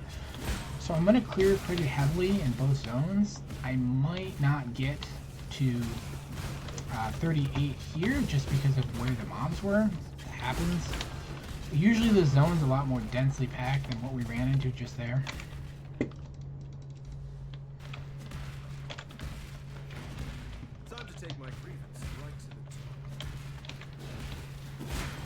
So in terms of like a general philosophy thing, for me when I do campaign, one of the biggest pain points is like res and ensuring that I have a consistent res basis for the second half of the campaign when you get the penalty.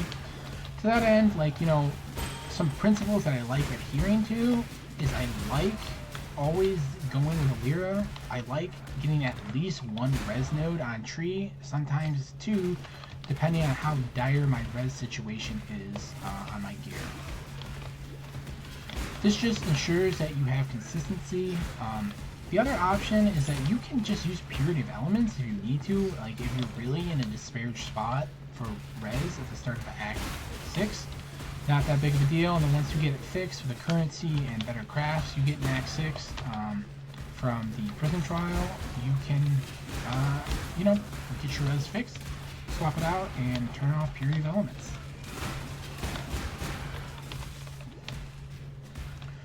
So one of the nice things about getting multi-strike on, despite also, you know, despite the fact that it like makes, you know, Flicker Strike more playable, because it prolongs the amount of time you're in Flicker, is that multi-strike supported skills can't be exerted, which means I never have to worry about like properly weaving or saving my intimidating cries for my static strike as much as I was before.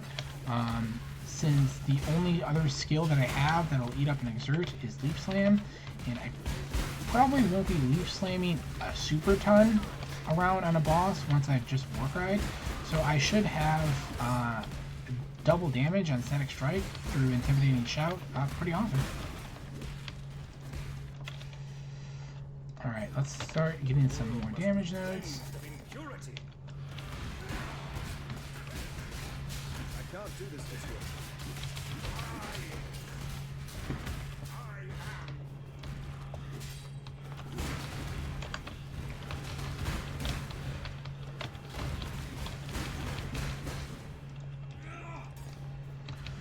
So back to the aura discussion I was having a little earlier. One of the things you'll notice is that, you know, I'm using Herald of Ash and Herald of Purity. I'm going to keep Ash on through the entire run because it's always going to give me a source of fire damage that'll synergize with a Fire Mastery that I'm going to get pretty shortly here. That's why we keep Ash on when we start replacing auras in the second half, so we always have some sort of fire, because sometimes, for example, added fire goes out. Like, I don't have added fire in at all right now, so if I didn't have Ash and I had the Fire Mask, Jesus, fuck me. Anyways, that guy hurt. So if I don't have any source of fire, right, Ash is a good way of ensuring that I always have consistent fire source. Pretty much why we keep it in. It's good single target, not quite as good as Herald of Purity, but it's better clear, so.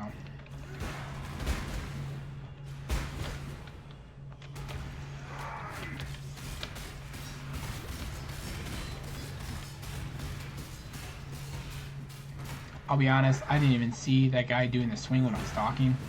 Too busy Doc ranting about auras for the 4th time.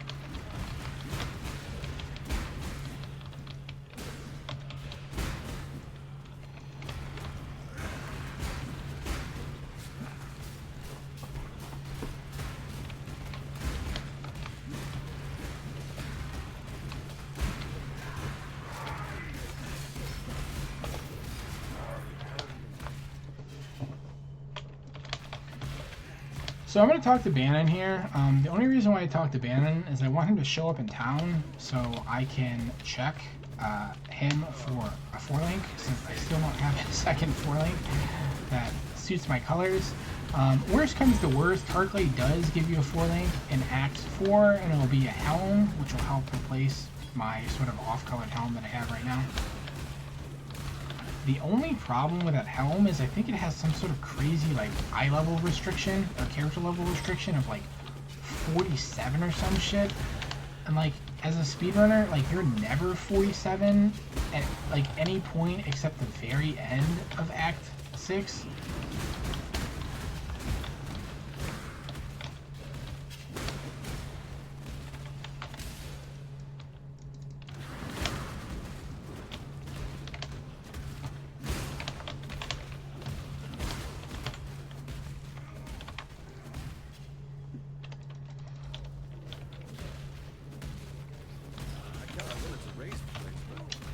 So I just did a quick currency check there. I have a lot of currency prepared for the next act. I have 13 transmutes, 7 alks, like 5 alks, 13 transmutes, 7 alts, a couple chances. Yeah, looking good. I have 2 augments, or 8 augments, excuse me, which will turn into 2 alterations. So essentially, I've got as much currency as I can kind of reasonably want for the transition into the next act. I'm also going to start checking my gear for places where I can put res on. I know already, for example, that I don't have any slots on one of my rings, so I'll check the other one. It's corrupted and it's full suffixes, can't do anything about that. So I'm going to check my amulet next, and then I'll check my belt. Those are sort of like the first places you want to check. Part of the reason why you check there first is at the start of Act 6, the Tidal Island quest will give you a new belt and amulet if you've got a shitty belt or amulet. The only difficulty with that is amulets have like an absolute metric ass ton of suffixes to choose from, so it's kind of hard to get res natty on an amulet, or like a lot of res rolls. That's kind of why in Act 3, like your amulet always ends up being like dog water. This one turned out pretty good. Okay, I've got a bunch of alks, so I might as well use one there to boost me up even further.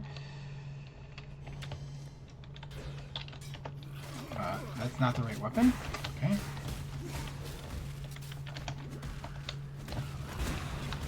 I'm going to check my accuracy values. I have a very good cushion, so the other thing that I can look to do is get a little more life. I started doing the damage pathing for Burning Brutality, but I'm not super comfortable with my life value right now. Typically, I like to be around 1100 life going into Act 6. We're, you know, about 100 below that, so I'm going to divert the 2 points I was going to put into Burning Brutality and get instead the life nodes below PT, which puts me right around 1100, where I want to be.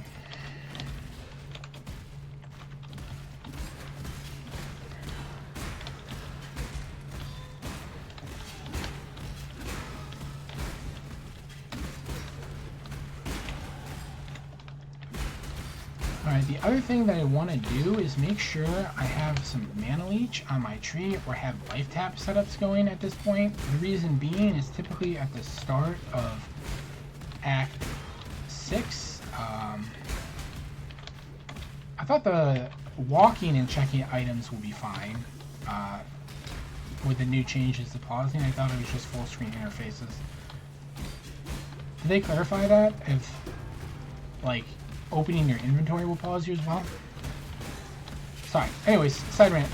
But yeah, so what was mentioned about the mana leeches or life tap is that you want to make sure that you have some source of that going at the start of Act 6 on melee builds, because you want to start investing more heavily in your reservations.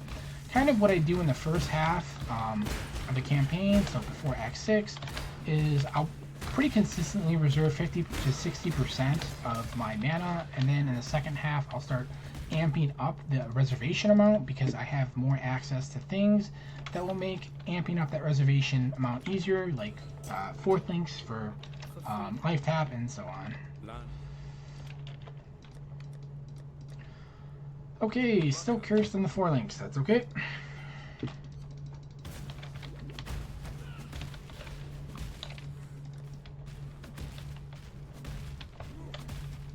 So I'm also going to get this second res node here. Cloth and chain, yep. That way we will have a very easy transition to the next act.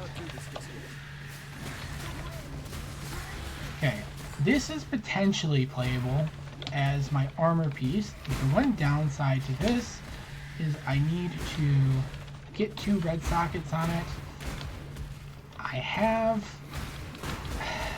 5 chromes. That's kind of risky. I have 6 if you count the chrome item that I have in my inventory still.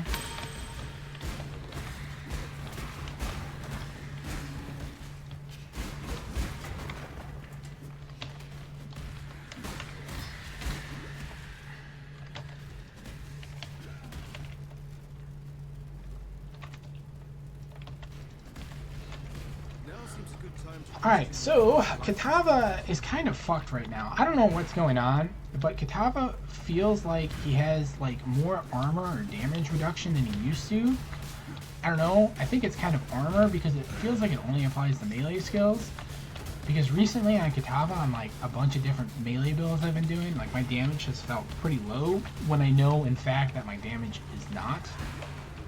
So I don't know if something's going on with like him or something, but it feels noticeably different from what it felt like before.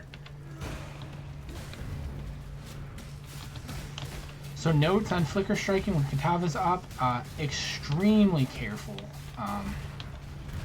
You have to really, like the one thing that'll get you killed here more so than anything is like that ability that he just used. So if you see that going at all, it's best not to just flicker strike. Anything else you can kind of deal with and survive, assuming that you have like 1100-1200 health and like some non-negligible amount of armor.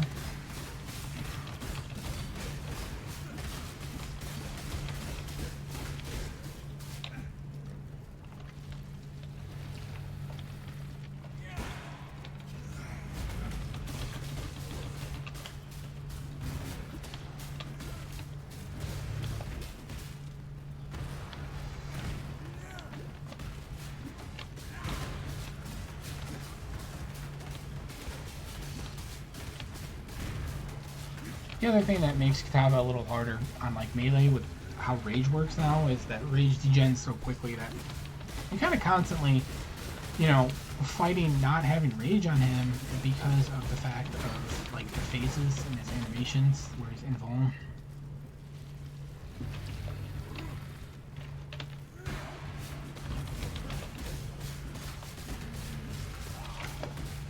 Oh, that sucks. Well, that was a very avoidable death. Essentially, I didn't respect the ground degen, and I get hit by the corner of one of those things, like, immediately. And then got double tapped by leaping into it again. So far, more deaths than I like. Usually, I like only dying, like, once in the first half, and maybe twice in the second half. But that is the flicker lifestyle, and that's also the talking debuff. The flame of hope may flicker, but it cannot be extinguished.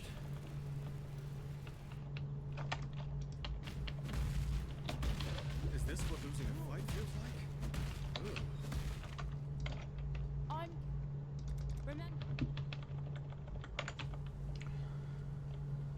Alright, so I'm going to try and replace my belt because that's a triple suffix rustic sash, which really isn't doing a whole ton for me. I'm going to look for a heavy belt or a... yeah, sure, why don't we take that? We have... oh shit, that's 3 elks? Never mind, fuck that. Wow, this vendor is a ripoff. So yeah, we are going to just pick up a different belt because, you know, I don't like highway robberies in terms of pricing.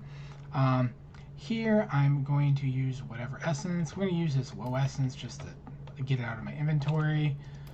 We'll place it there. We're going to check this guy for 4 links. And then if we don't have any, oh, praise be, we have a good colored 4 link.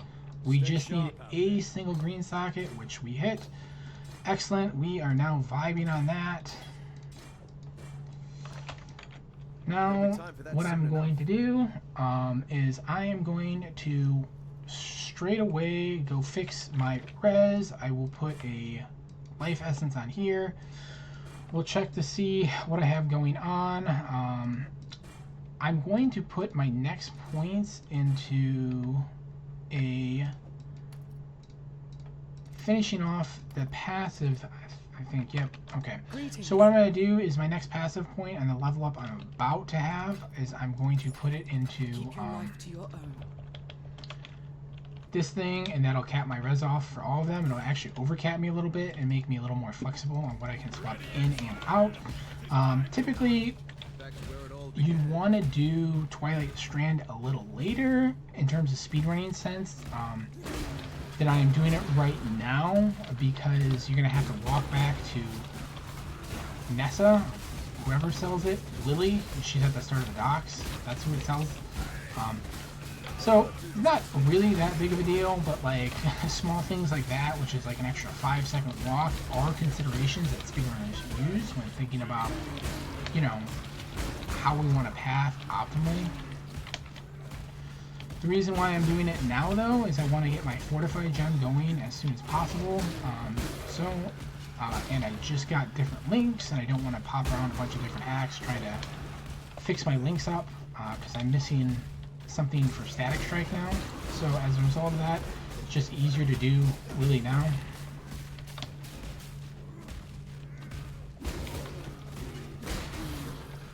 Because I'm pretty happy with my gear right now, for most things that I have, I'm not going to do the Tidal Island quest. I only do the Tidal Island quest if, like, I am truly cursed on, like, gear in terms of, like, my resistances. And, like, I have nowhere on the passive tree to go to try and get more. Man, fucking stun me. I have no idea about that replica. That's one of the things I'd love to try and figure out. To be honest, I don't have a ton of time to play on this league start. Like, I have like a couple days, like 3 days or something. So, you know, I was thinking about maybe trying Flicker, but like I can't really figure out how to make Flicker do the things that I want to do in SSFSC. And have like a reasonable level of survivability with good damage. Like, you know, I can get one or the other. I can get good damage, or I could get like absolutely cracked fucking strength requirement. Okay, so way back I mentioned that I might have a strength issue.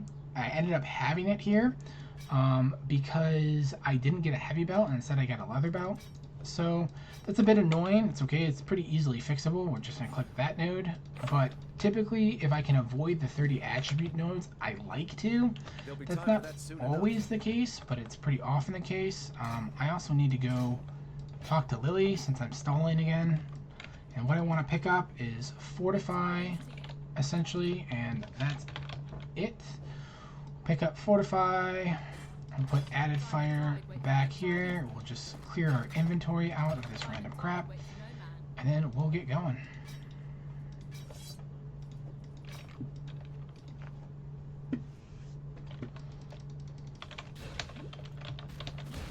Okay, so that was definitely a slow start to the beginning of the act.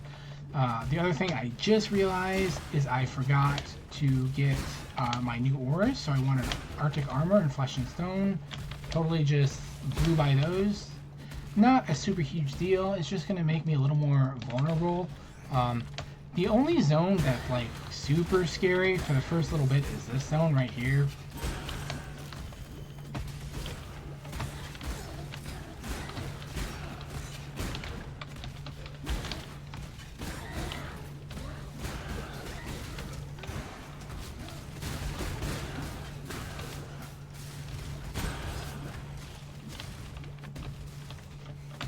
One of the great things about Flicker leveling in campaign is once you get multi-strike on, you're maintaining your XP becomes like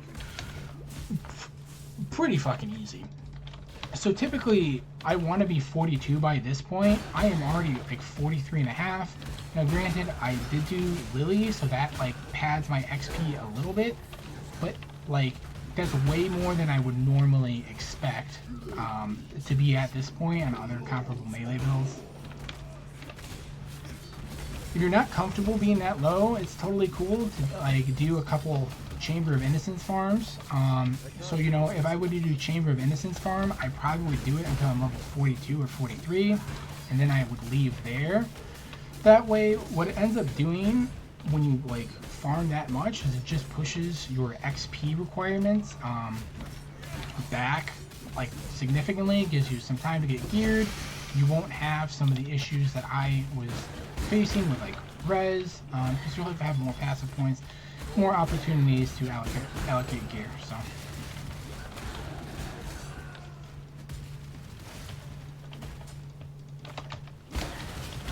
Thank you, Brad. Appreciate it.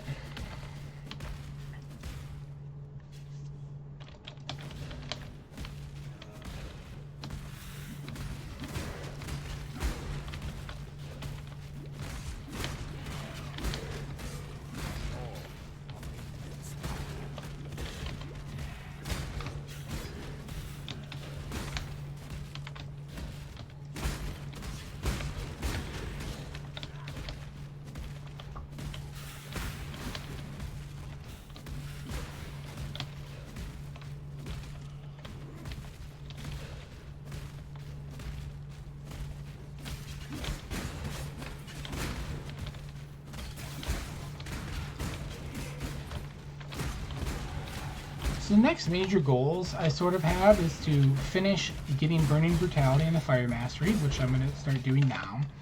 And then beyond that, I want to get the Onslaught nodes to help up my clear.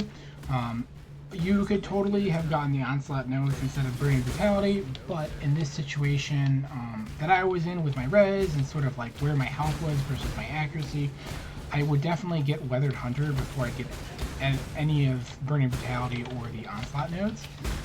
Yes, you might lose some efficiency in terms of speed, but I typically prefer smoothness, especially for, like, you know, going entirely through the campaign, versus, you know, the difference in speed that you'd lose from not having it allocated earlier.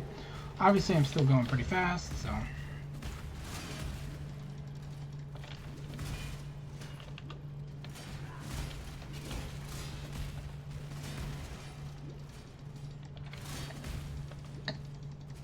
I expect this act to finish maybe around like 208 or so, 209. Oh, you absolutely could.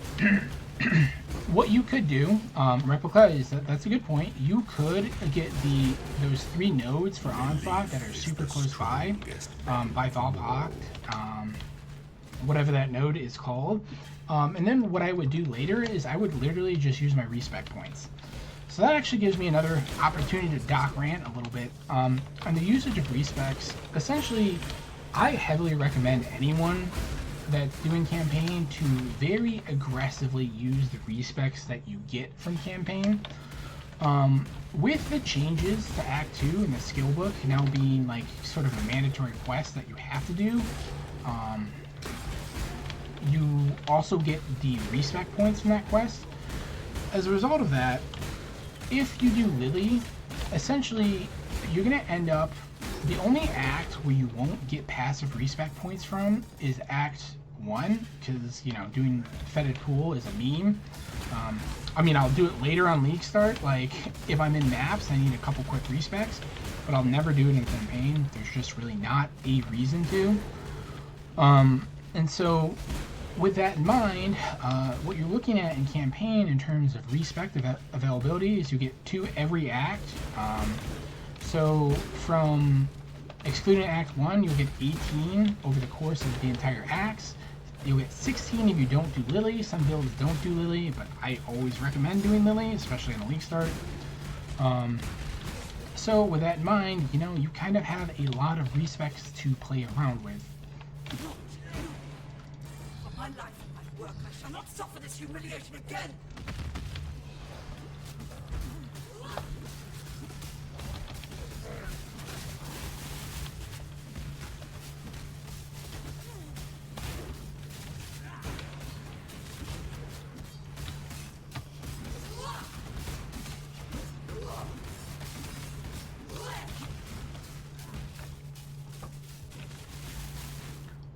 One thing that you can do here is set yourself up through this, behind this little like plank or whatever.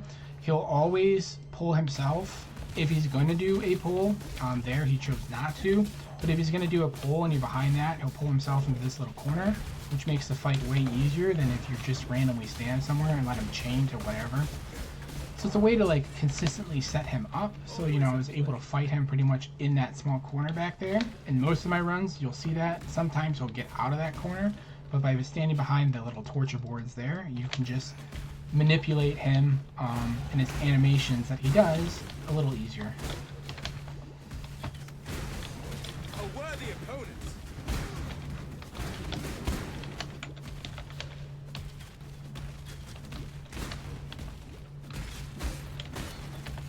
So in terms of pathing from now, typically I will do the skill point quests as I come across them. Another option is to literally go all the way to the Brine King's Reef Zone and then come back and get all the skill points and have the extra power on the mini bosses, but typically I just like doing it as I go. Part of the reason why I do it this way is it's been a long time since I've been back to town in this act in particular, and I have a couple things waiting for me, right? Like I have, like at this point is when I would normally do Lily, by the way, instead of doing it first like I did this run, after I kill the Fawn, or Avaroth, excuse me. Jesus, this guy is hurting. When I go back, I'll have 2 skill points waiting for me, and then usually I'd have Lily to do. Then you'd also have the 4-link here. Good work. Still alive.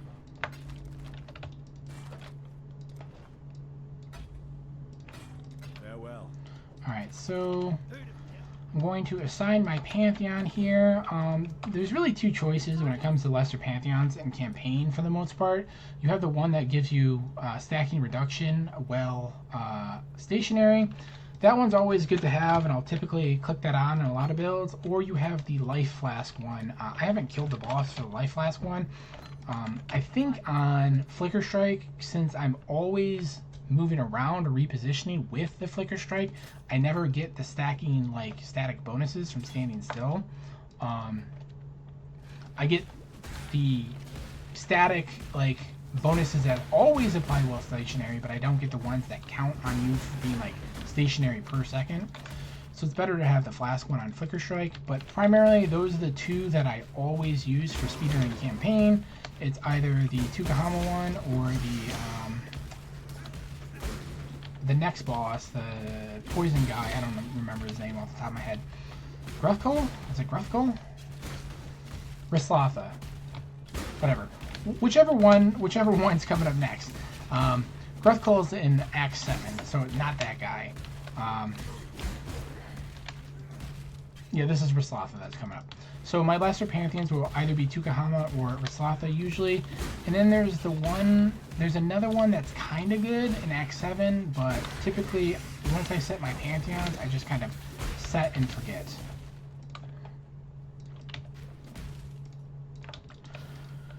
Now the reason why I choose Flesh and Stone and Arctic Armor versus something like just going straight Determ is that with the changes to these 2 skills, right, they both provide some defensive aspect. Chance to not get frozen is pretty big in speedrunning. It's a nice luxury to have. It's not a requirement by any stretch of the imagination, but you know, being able to click strong boxes with impunity is always a plus. So at this point, outside of a 4-link for Static Strike, I am pretty much all set on my build and gear. So I'm just going to be XPing here for the rest of it and just blasting sort of as fast as I can. So the way I kind of look at the campaign, right, is really the first half is getting yourself set up for what comes after, and then like the first act and the second half is getting you set up for the entirety of the rest of the campaign. Okay, we got our 4-link here. Let's get some decent colors on it. I will take that. Essentially looking for anything that could work with Static Strike. Those colors did. I think I have a Cruelty laying around somewhere still. I don't know where the hell it went though. Oh, it's on my Flicker Strike. Okay, so that's good. So Cruelty has been on my Flicker Strike for a while. Not a huge fan of that. We're going to change that out for Melee Fizz, which is a better multiplier.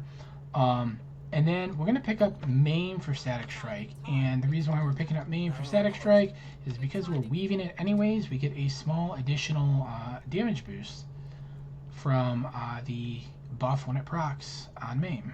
Where is Melee Fizz? Holy shit. Okay. Check my res after changing. Everything's good. Forgot to... Nope, got everything. Got a bunch of points to allocate. I will do that in a little bit. Nothing is super pressing right now off the top of my head. I think my next points would be pathing to the Onslaught node. I wouldn't be able to get it. And then finishing off Burning Brutality. Having Burning Brutality for the mini bosses would have been nice, but you know, whatever. So I will say, in terms of progression, typically what I find is Act 6 can be a huge pain point for speedruns because there's a lot going on in terms of your shifting, and there's a lot of little like side areas and quests that you can go through. If you actually just run straight through Act 6, it's really quick, but all the like, you know, skill point bosses, Lily and things like that, swapping gear really takes up time. I probably lost like 3-4 minutes that this run alone. So earlier I said I thought I'd be around 208. Unfortunately that's not going to happen. This is going to be more like a 211, 212.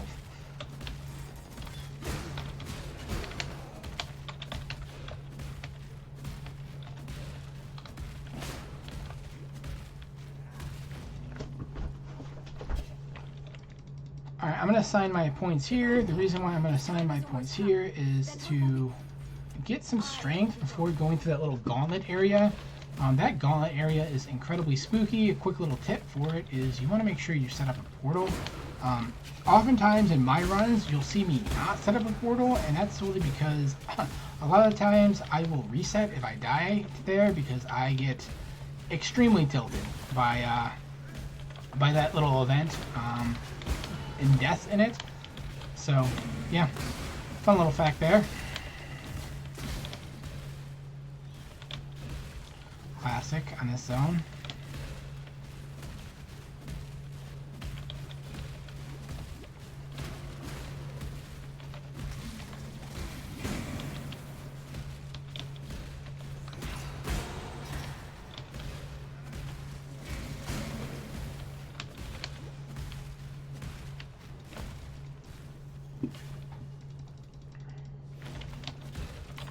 So in terms of gearing, I'm essentially done. I'm not really going to be worrying about anything else. You know, I can fit some extra things if I really wanted to. Like, for example, I could go back and get automation and get like steel skin and get it in that blue socket I have open. I could get frost blink for that blue socket.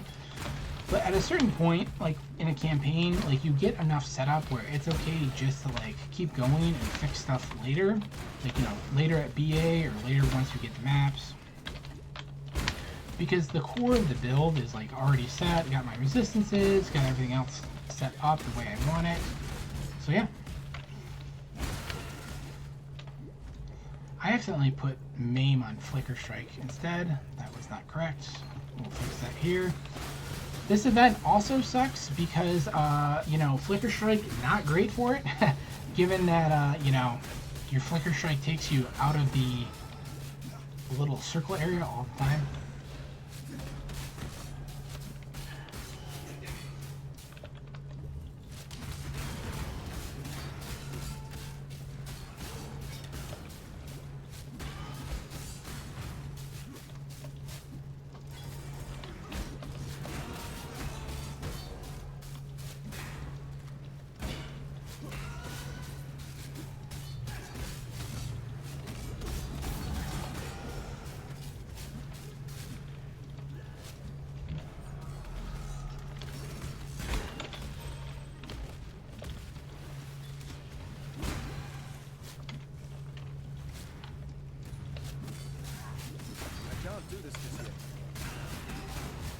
Having decoys totem setup, like pre-set up for certain areas, is really nice, especially towards the end of when this little escort thing gets close to its little cubby that it goes into, because a lot of blue monsters spawn in like the last wave of the event. And that's a particular pain point that can be dangerous. The other thing that's really dangerous about this, outside of like all the mobs, like the magic and rare mobs that spawn, are these statue guys, because usually they puncture. That is a 5-link there. I'm not going to pick it up because I'm just not going to have a 5-link in this run. When I typically do speedruns or whatever, unless like I have purposely set out to get a world record in that run in particular, I will avoid, you know, using uniques or something like super RNG like that. Obviously on a league start, you're going to pick that up and use it.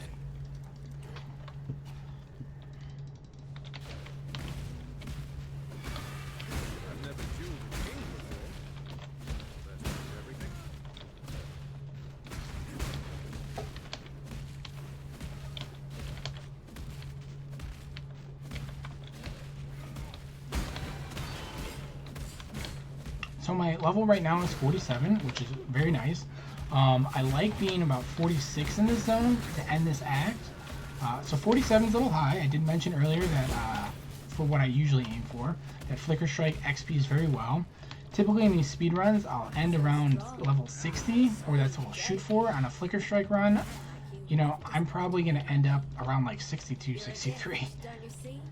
A sumptuous feast for His Majesty on his wedding day. Really, we are both so touched by your generosity. When you're on bosses, for most bosses, it is okay to swap your Flesh and Stone to Blood Stance for the extra damage amp. On some bosses that do a lot of damage, like Trinity in Act 9, pretty much anything in Act 9, really, I usually keep the blind on. And the reason for that too is like damage is not really the concern at this point in the build, right? So it does help to have a little extra juice to go a little faster with it.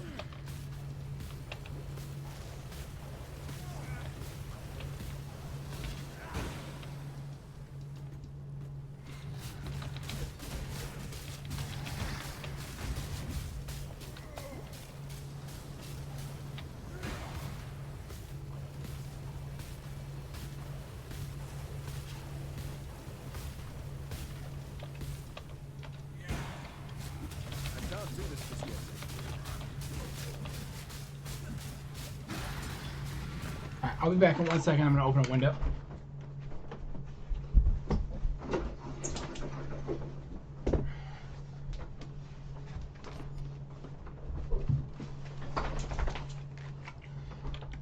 Alright, cool. Got that done.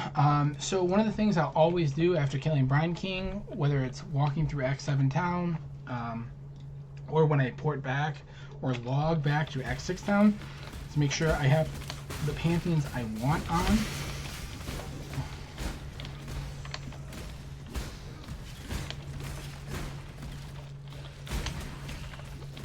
I don't really need to do this second quest for a flask. You can if you want.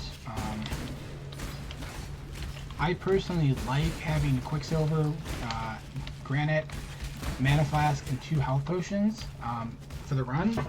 That's sort of my preferred setup across most classes. You just swap out Granite for Jade if you're, on an evasion class.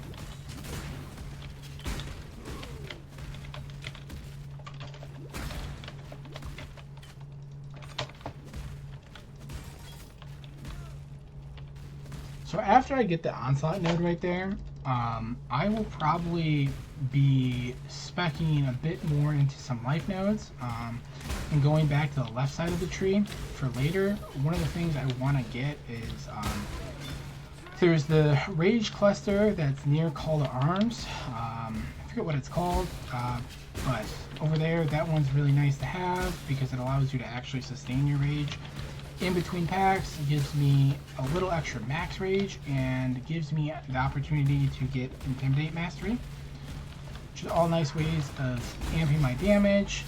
And then after that, the only other damage cluster I'm going to get will be the Culling Strike Mark Mastery that I'm right by. And then I will take the Frenzy Charge Mastery as well.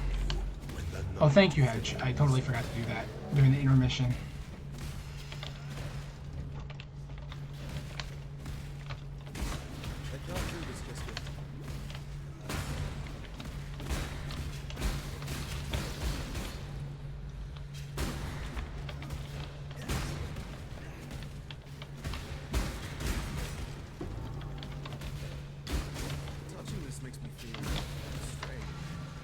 I don't know what I'm still doing here. Yep, so I've been using Poacher's Mark the entirety of the time. So typically on my duelist runs, I will almost always use Poachers unless I'm doing a slam build, and then eventually, once I have my main skill sustain set up such that I either have Mana Leech or Life Leech and Life Tap, I will switch off from Poacher's Mark to Vulnerability or Punishment, depending on what my damage types look like. So typically, if I'm playing something elemental, I'll use Punishment instead of the a minus res curse, because I will almost always get the Inversion Master in campaign just because it makes things a lot easier. Now, if I'm playing something like Marauder, I'm essentially trying to use Vulnerability as soon as I can, because Marauder does not get access to Poacher's Mark, which is an absolute tragedy, and Warlord's Mark, since it's been changed, has been not great. So, it's good for sustain, it's better than nothing, it's good to pick up on Marauder and act, through Act 2, 3, whatever, but once you have Life Tap on Marauder and some Life Leech, non-conditional Life Leech, so i.e. not Blood Rage, because on single target situations, Blood Rage will fall off and you will die to Life Tap if you're not paying attention to your Blood Rage. So as long as you have something on tree that gives you Life Leech, you're pretty much golden to switch to Vulnerability at that point on Marauder or Punishment, depending on what you're doing.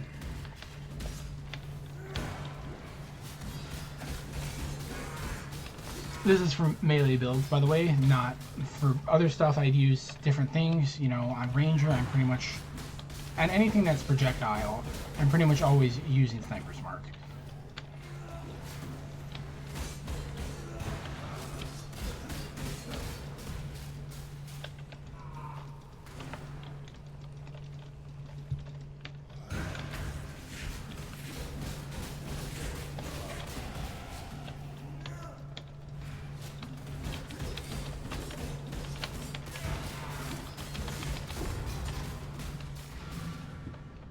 That's two for me, artist, but who's got one?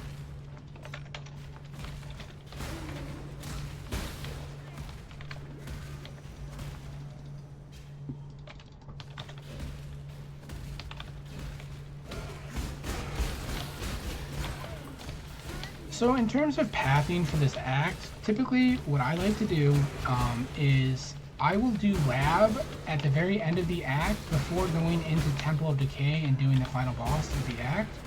This gives me the opportunity to get the 3 passive skill points, which allows me to get a little extra juice on my tree. Also allows me to get as highly leveled as I can for Cruel Lab. Typically, I'm going to be doing Cruel Lab around level 49 to 50 in most builds. I might be a little higher this one because of Flicker. So, I do not use Mark on Hit on this build replica. There's not really a point so much. Mark on Hit is fantastic. in like mapping and stuff like that, especially when you need power charge generation on Flicker. But because I'm not playing crit, there's just less of a need to do it. And you know, it saves slots, and mark on hit, I believe, is a chance. And you don't always want to be using chances like that. I mean, I have an abundance of chances right now, or I would have an abundance if I had been picking them up. I have 7. I don't really have anything to spend them on outside of getting the fortify support. So I can't do this just yet. can spend them on other things at league start, right? Like, you know, if you're planning on doing heists, might as well get some heist contracts and leveling up. Get that juice going early, save them for Curec map buys.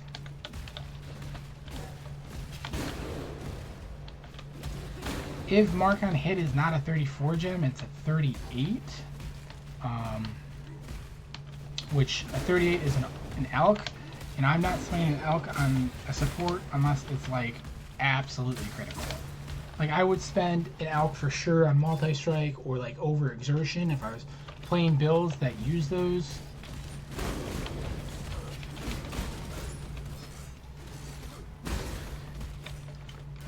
So I want to finish this act around level 50 or so. That's normally what I aim for. We're definitely on pace to do that because we're about to hit 50. The other thing I want to pay attention to, especially with the shrine buff going, is my PT limits. I'm actually under the accuracy I need right now, so I'm going to click off that shrine to get back to my health limit that I want.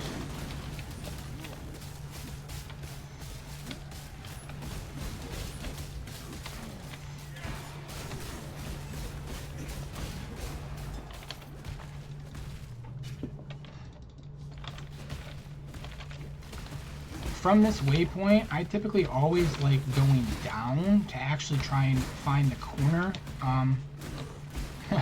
The corner one, I did find it there. I'll just drop a portal, go on, and go through the next couple zones to get the skill point for Kishara's Star, and then to find the Temple of Decay and Vault City. Then I'll come back to the portal.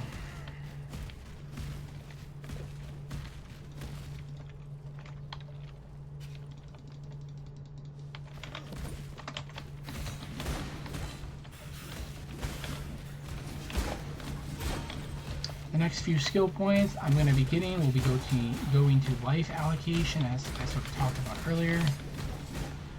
So we're going to get the life nodes right above Call to Arms, which I think they're called Bloodless or something like that. Something close to that. So we'll start pathing over that way. Another tip that you can do is I still have those 2 mana nodes allocated from earlier, way earlier in the campaign, to give me int near the duelist starting zone.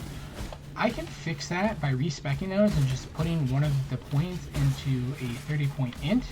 So I will have the benefit of still having my int, but I'll get a point back because I don't really need max mana pool because I'm not running any flat auras. I actually didn't even need that int stat to begin with. I'm going to assign this anyways because usually I end up needing that. So I'll assign that there just for the sake of build consistency, because I have int on some piece of gear that I don't normally have it on.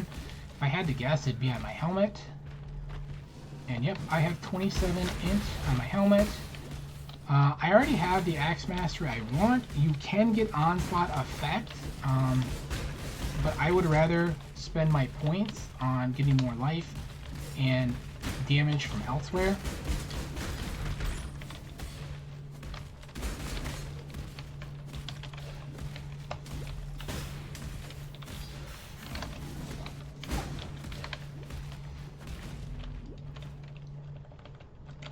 This is a matter of preference. The fastest way of doing this is to not pick up the skill books now and just pick them up after you've killed Gruffcoal, but I typically like getting the power spike, so I will just go ahead and snatch those up real quick.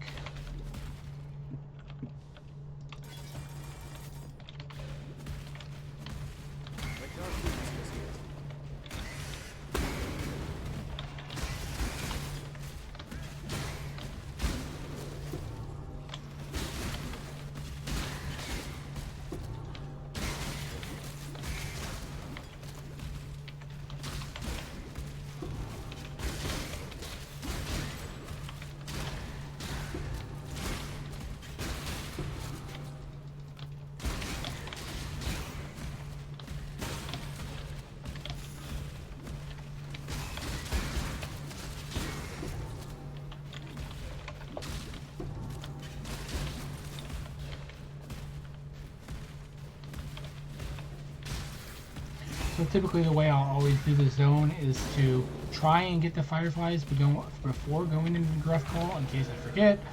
If I'm really on my game, I will path in line and sort of do this however it peers up as I'm pathing around the zone.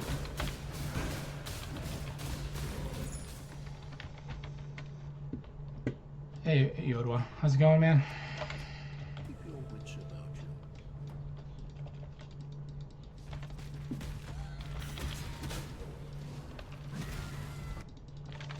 I'll just go ahead and open that right now.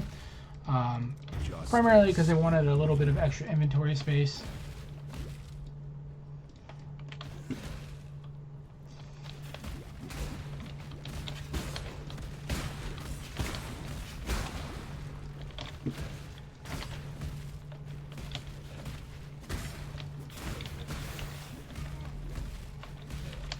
Sorry, I was opening up Pts+Lab there. I didn't know which way I was supposed to go here, so it's left. Typically, if I don't know what way it is, I'll just default to go into right. Works out okay a lot of the times, unless you're in Merc Lab and then, you know, you get turned around as all hell, but...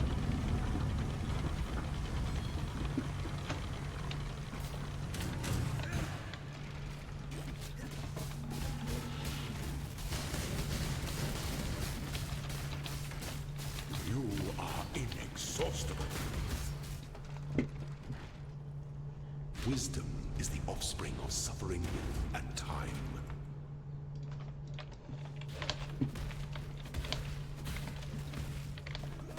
Well, yeah, of course you can click the plaque, but, you know, that doesn't help when you're already at the plaque and you're like, well, shit.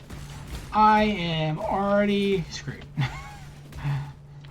In terms of a speedrunning sense where, like, you know, the only way is going back, like, a huge backtrack, you might as well just commit to the, you know, the zone. Usually I'll have Pts+Lab pulled up for any speedruns. Sometimes I don't. Sometimes it's not updated in time. Not a big deal either way. Like, here I literally just forgot I was supposed to go left, even though I have Pts+Lab point pulled up. That'll happen sometimes.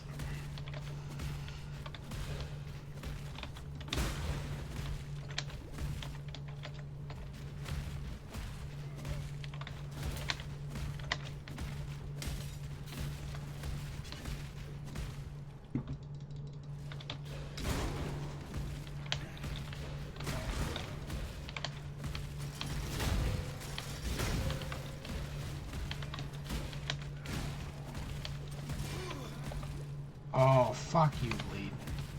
That would have been tragic. When the time comes to strike, an emperor strikes without hesitation. The emperor beckons to entertain and the world that ends.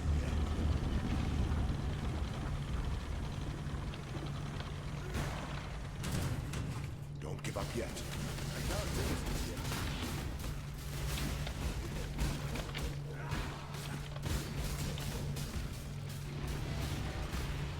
You were born for this.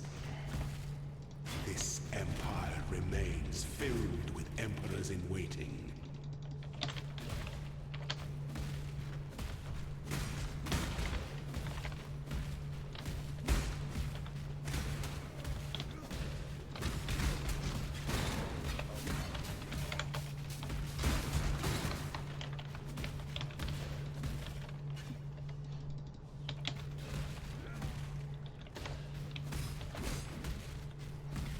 So at this point, now that like everything's set up mostly, now we are just big vibing and trying to get through zones as quickly as possible while maintaining our XP.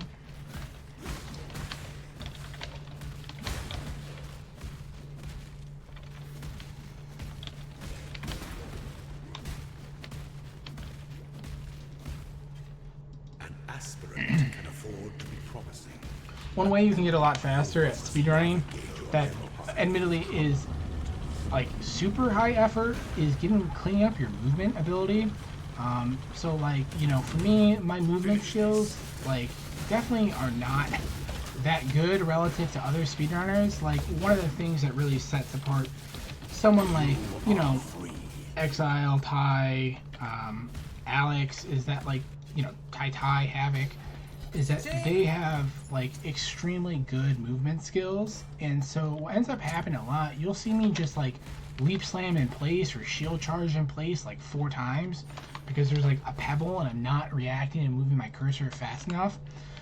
You know, it happens a few times per zone, but over the course of an entire run where like it happens like 5 or 6 times per zone, it really starts adding up to be a time detriment. So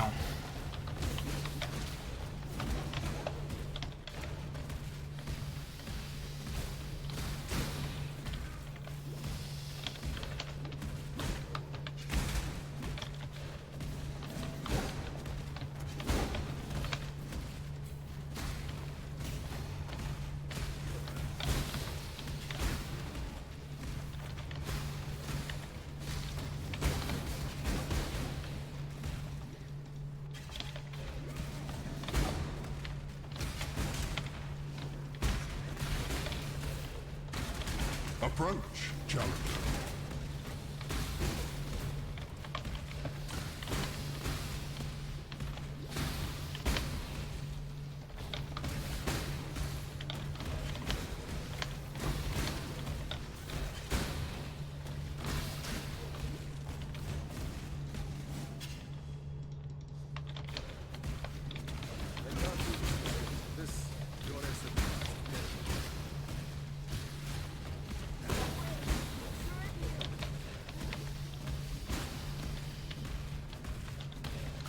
So for these Temple of Decay zones, after the first level, essentially the stairways to the lower levels are always going to be on the direct opposite corner. So like if you're in the east corner, it's going to be on the west corner. What's up, Lotus?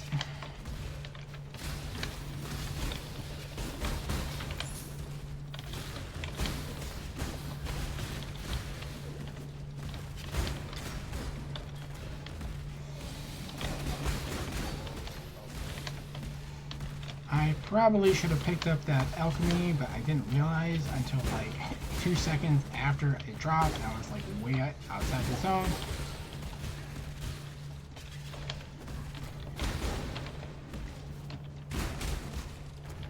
So this is another boss coming up that it can be a bit dangerous to flicker strike on, especially with the like long laser beam animation. So you just really have to like pay attention to like what she's doing. If you see that laser beam animation start, like just stop and, you know, static strike instead.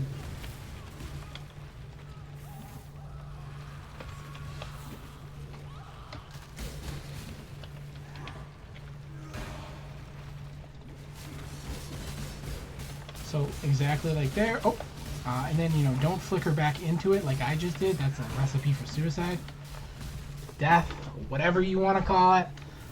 Not the smartest play, we'll put it that way.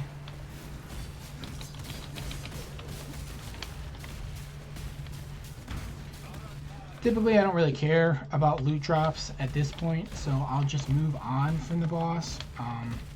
The reason for that being is, like, you know, if you need currency items or things like that, you know, you can just farm BA or, you know, the Harbor Ridge Crossing at this point in the campaign. So unless you're looking for something extremely specific to like fix your gear, or, you know, you have no currency available to get a good weapon set up, you know, then you might care about currency. But even then, if you're trying to fix your weapon, you know, you care about being able to make it like rare, right? To have like an alchemy, an essence, or like a whetstone. So like the actual like rare drops that happen are less important as the campaign goes on. Oh, it smells just like the Theopolis dueling pits. I'm actually going to check the vendor here for a noble axe. This will be the last base I craft for this run. What's going on? It's level 52, I believe. It might be 51. Didn't have it. That's okay. I'm going to make this guy rare and then get this colored properly so I can replace my currently useless gloves with them. Although, you know, I hit the classic, don't hit any green sockets, so happens. in this particular layout, there's 4 layouts. You should always head up instead of down. I just have it like hardwired to head down. There's only one layout that goes down, and I just happened to hit it. Fortunately, you can see the down layout pretty easily if it's going to be it, because you'll see like content below that first like tunnel wall. Otherwise, it'll just force you up real quick. So typically in this layout, you want to go up rather than down because there's more layouts that way than not.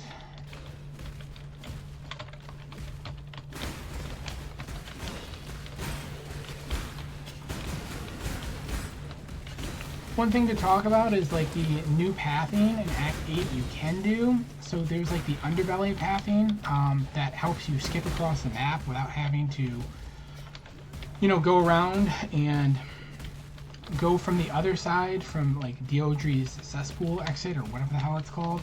I typically don't do those in speedruns because I know how to balance my XP around not doing it, and that's what I'm used to doing.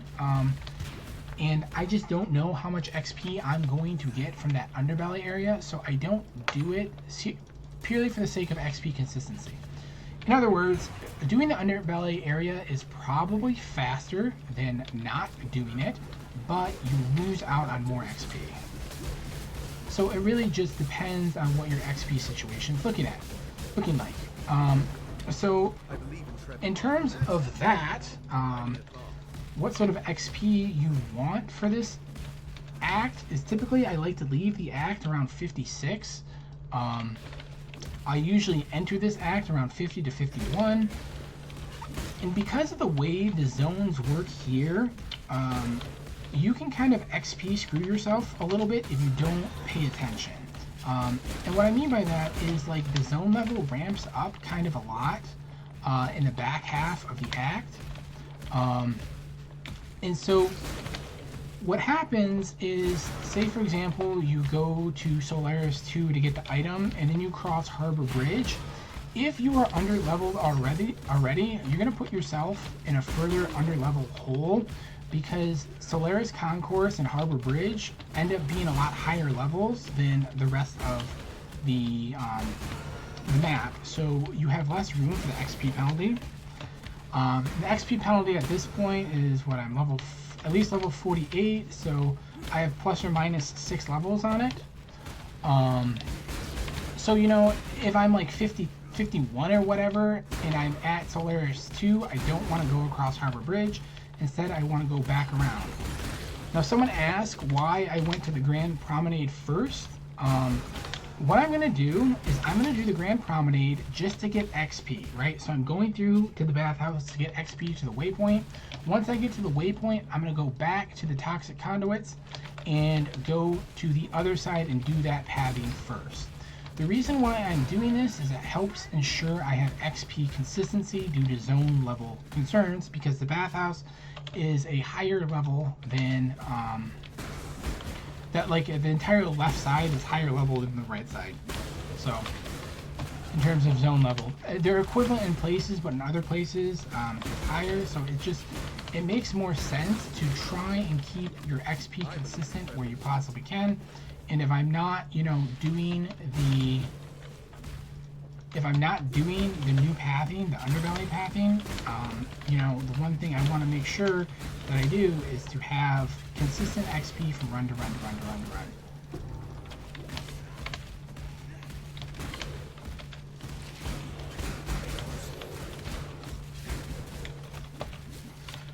There's only 3 of this layout, by the way. The quay, it looks like there's, you know, a lot, and there's a lot going on, but to always find that first item, you just hug the left wall of the zone, and essentially you cannot fail to find the Ankh that you need for Tolman if you hug that left wall.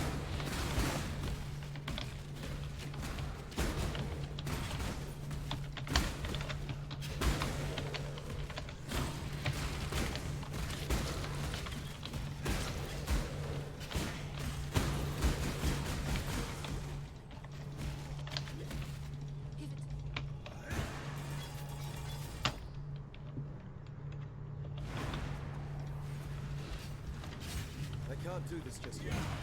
Alright, so the next nodes that I'm going to be looking to get is I'm probably going to invest a little more in health.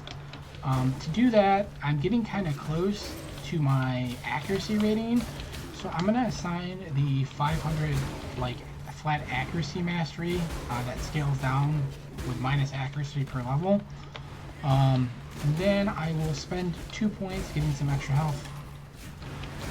And then I will go back to specking damage. The damage node I'm probably going to spec is going to be the Culling Strike nodes. And then at the very end, the last damage node I'll take will be those Rage nodes that I was mentioning way earlier. Veteran's Wrath.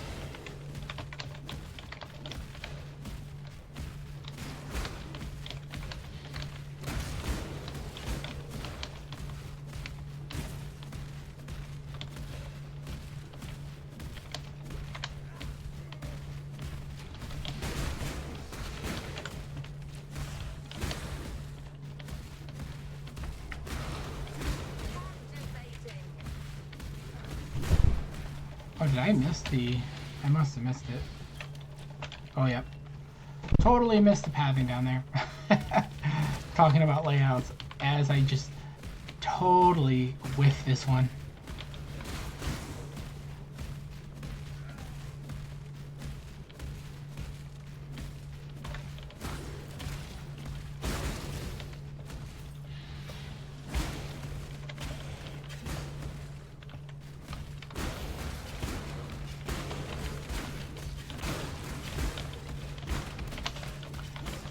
That noble axe that I just picked up is going to be extremely big.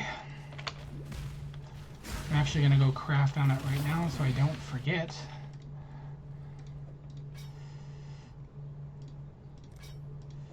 Yep, that's a big guy.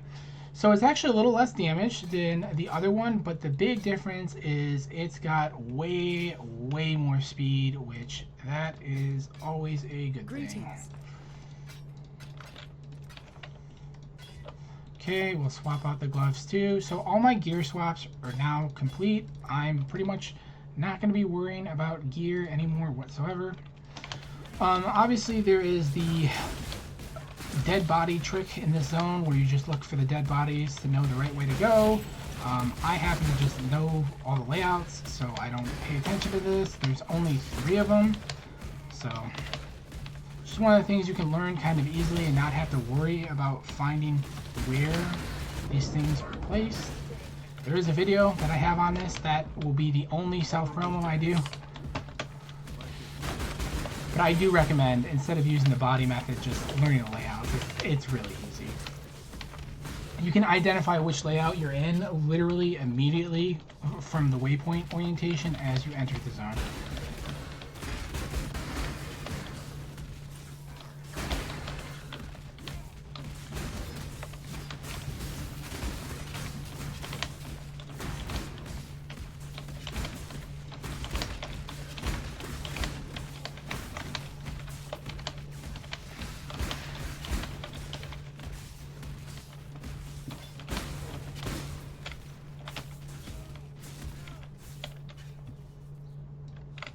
Okay, so we're going to get accuracy mastery, and then we're going to pick up life nodes. So the biggest life nodes that I can get are the 6% life nodes near call to arms that I haven't allocated yet, so we will pick those guys up.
So this boss is kind of a pain in the ass for Flicker Strike, because it's very easy just to stand in a Z-Gen beam and then like get a bunch of like Scorching Ray stacks on you and then die.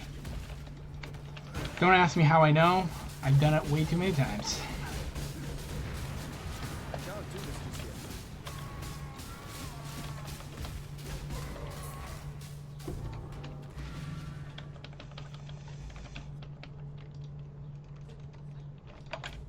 Be well.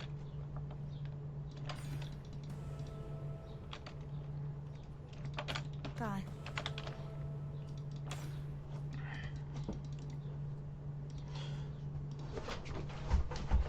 Thank you for the follow, Flower. I appreciate it.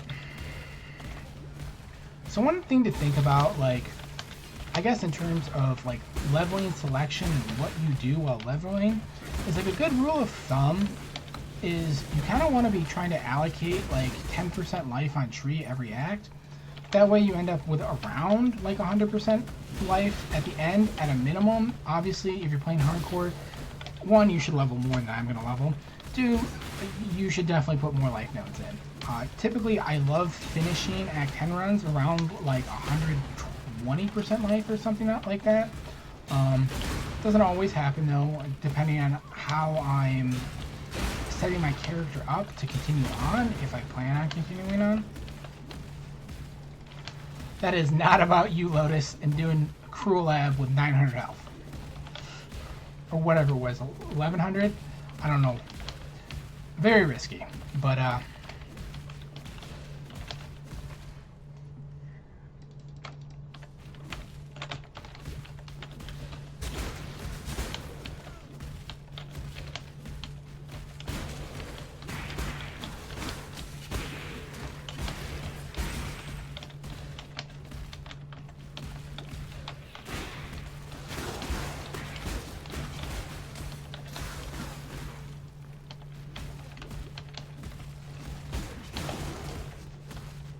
just gonna skip past those blue explodey dudes. I'm cool not dying. That'd be nice. So unfortunately, we're getting to like my least favorite parts of these acts, which are like these bosses coming up. Like, I hate this boss. I hate pretty much every single boss in Act 9. And Act 10's okay.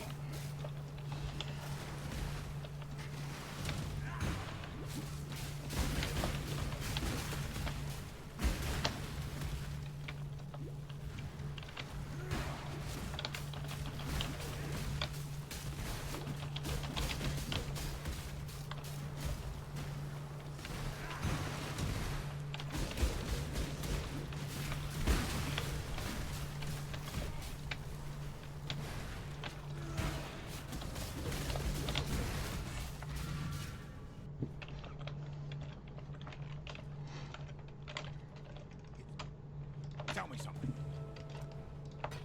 Good luck. I usually leave that ring choice there unselected until later, and I'll come back and get it if at the end of my campaign my rings suck. Typically during the speedrun at this point, like I said, my gear is all set up, and like I don't want to have to fiddle with messing with resistances if it changes something or swapping stuff around. So that's why I leave it until later.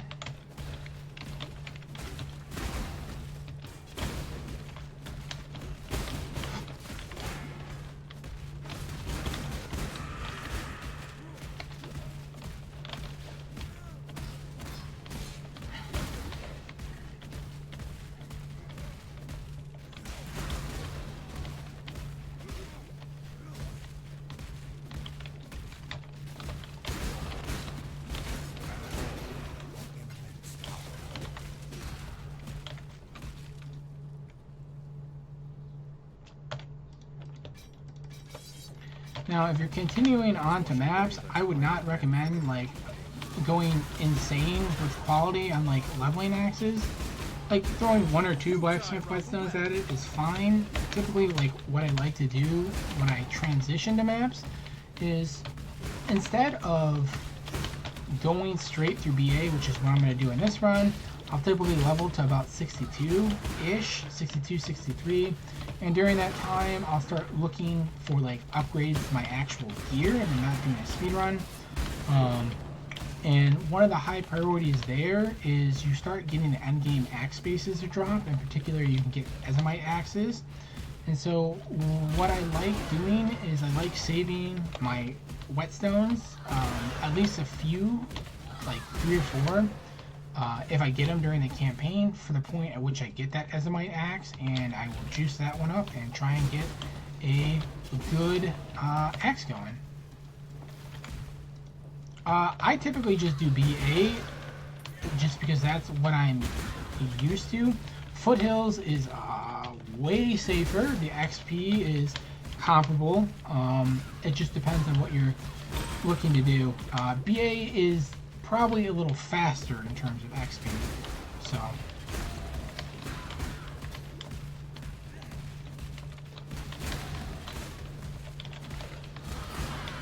Foothills also had the advantage of doing the Jun trick, you know. I don't know if that's still even a thing people do, but sure it is. I haven't checked out what the hardcore boys are doing in terms of like actual league transitions for like prep for things. I think for like a normal league you probably wouldn't do it, but for like Gauntlet I can see someone still doing it. But that knowledge may be out of date because I don't know if they did anything to change June early in 325.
Can't do this just yet.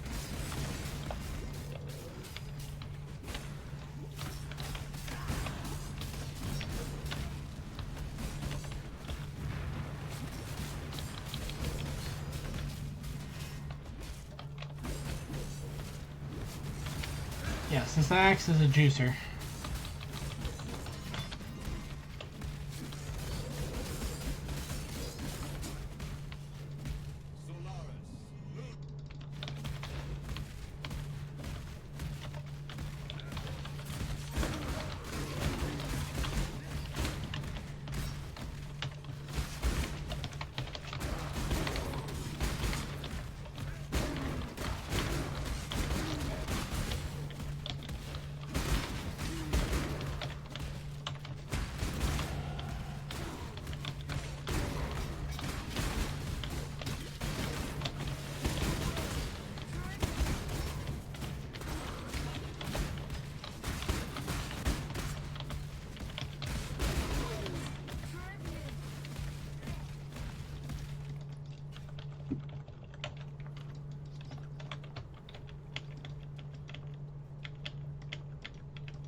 Alright, so to find the quest item in this zone, or the event, I guess, you just want to hug this top wall.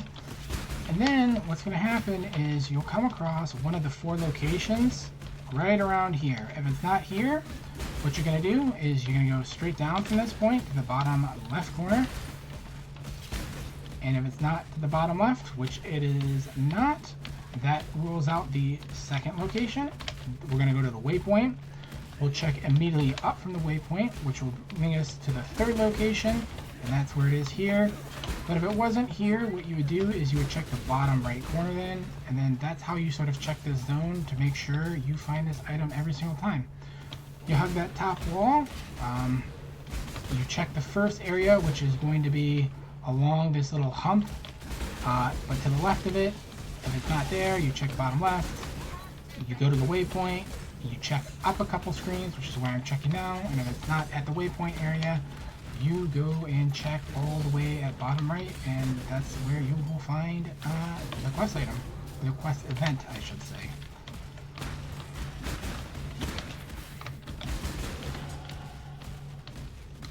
A cool little tip here, a very minor time save. If you talk to Sin first, you actually save like a couple dialogue screens, because they'll just end up giving you the bottled storm right away.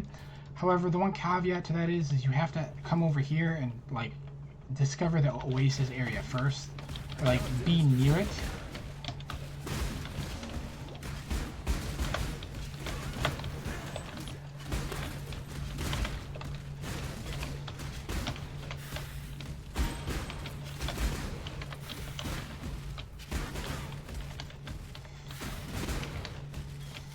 Went a little too high, just a little lower than that.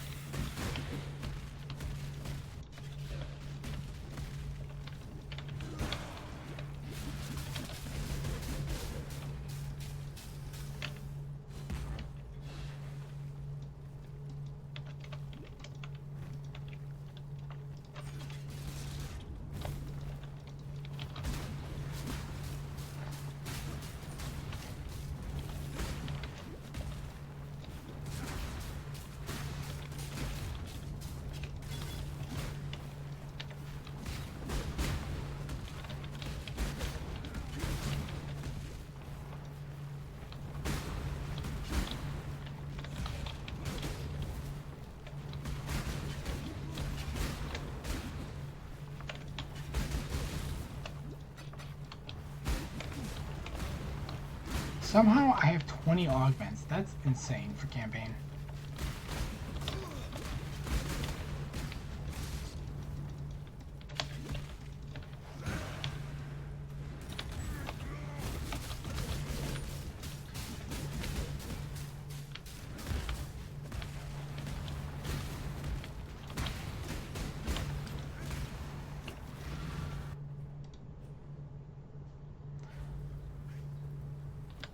That's annoying. I was hoping when I zoned out, I haven't tried that before, I was hoping when I zoned out and zoned back in, essentially what would happen is like the like RP event where she's just running around would still be going on, but apparently it pauses. A little live test there. You killed.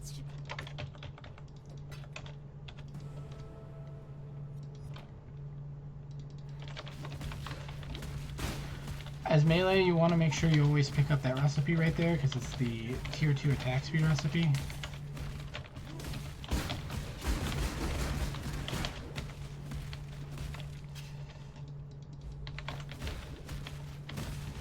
Well, I'm glad you learned something, Lotus.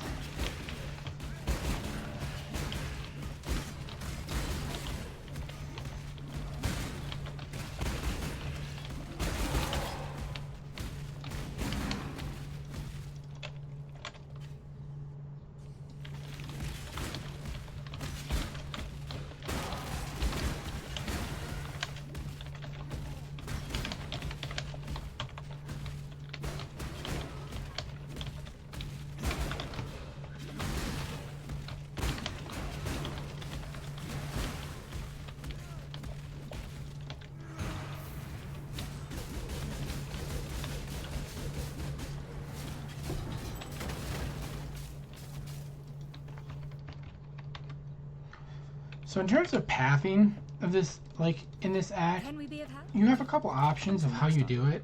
Typically, I kind of like doing the side zones as I go up. There's other people that prefer essentially just literally going all the way to the quarry, which is perfectly cool too. There's not really like a huge argument one way or another, at least in my mind, for doing it in that order versus not. The benefit of doing the side area pathing first is like pretty marginal, where if you have some XP issues where you're right near the XP penalty or you're even under it, doing the side zones first might help out more because they'll be closer in level than the later zones. That's about the strongest argument for that.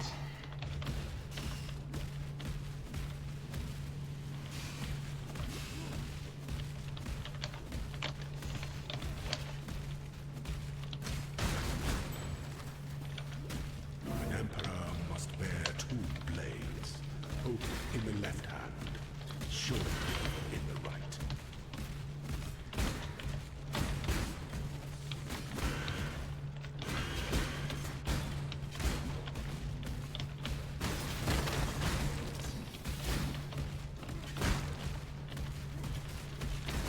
Little tip on this zone: the trial for this zone will always be before the waypoint, and typically it's within like.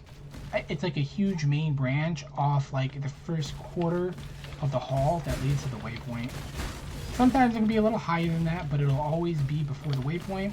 In the quarry itself, you always want to go to the right or eastern side because there will always be one of the two locations here. There will either be the shrine or the area that leads to General Aldous. The refinery, I think it's called. If the shrine is here, which it was, the refinery will be at the top of the map. The refinery can never be on the left side of the map. The shrine, however, can move around to the left or right side. So because we always know that there will be something all the way to the right, we check there first, and then based on what's there, we can deduce where the location of the shrine is.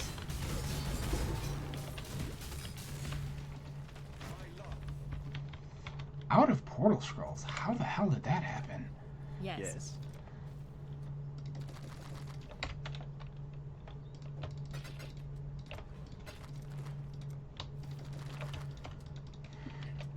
Typically for the later acts, I always like to have just a stock of portals available because that's when things start to get a little more risky where you actually need portals. Usually I'm a little more with it with picking up portals. Sometimes it doesn't happen though. I think if you have more than 5 portals, you have a sufficient amount. Typically,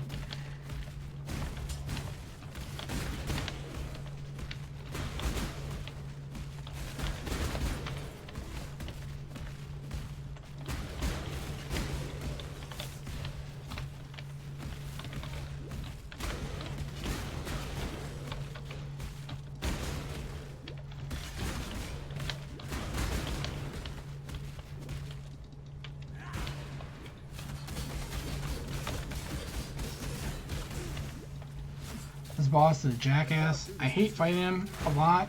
One of the reasons why he feels so tanky is, one, he has a lot of DR just built in, but two, any mob in this game that has a shield has native block chance, and this guy has like a cracked amount of block chance, it feels like. I can't confirm the actual value. I'm sure PoEDB has it, but like, it is very noticeable on certain builds. Bye.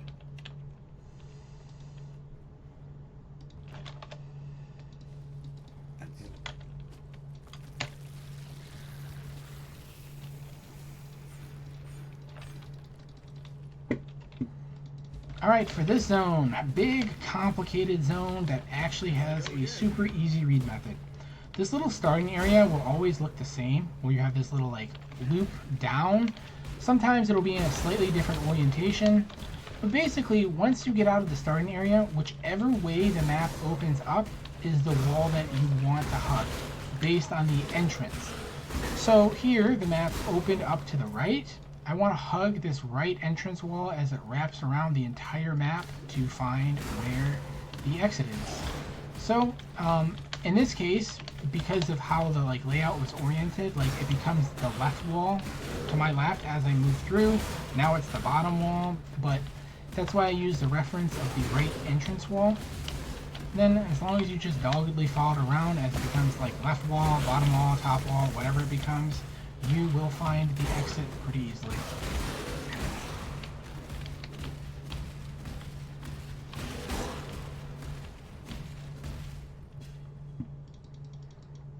There's only 4 layouts there, so it's not like crazy hard to learn, that one, especially with that read method. There's 2 layouts where it's kind of tricky to get the right like idea of which way the layout opens up, but for the most part, you know, essentially you can't go wrong with hugging one of the walls there.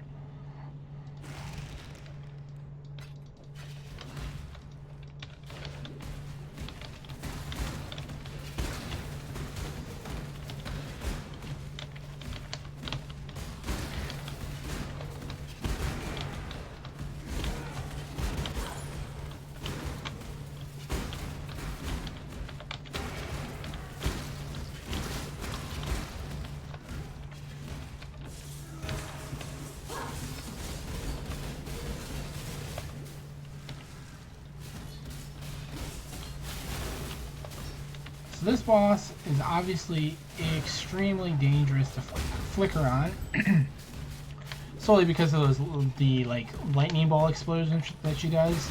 Also, the big electricity ball also kind of cooks.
So after you kill Trinity here, you're going to want to log out instead of waiting for the little animation thing, because you'll instantly unlock the Act 10 waypoint, and it brings you closer than what you'd get if you were to try and like normally just zone in. Like through like the blood animation that happens after Trinity. So that's a small little tip. That should apply even if you're like in EU and you have long load screens.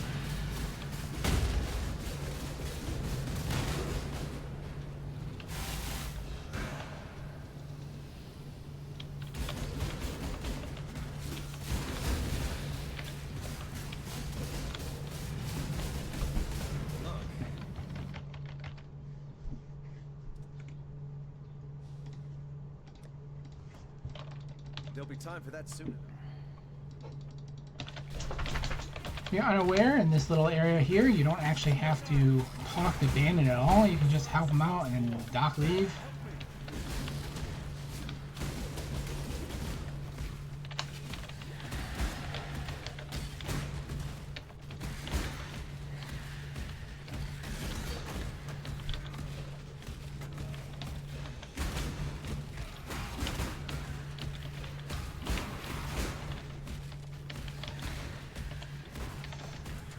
I hate this zone so much. So this will happen occasionally where you get blocked here and you actually have to go on one of the side paths. Sometimes it'll be a right side path, sometimes it'll be a left side path. It's not really evident where it is usually. Thank you for the follow, Brappy, appreciate it.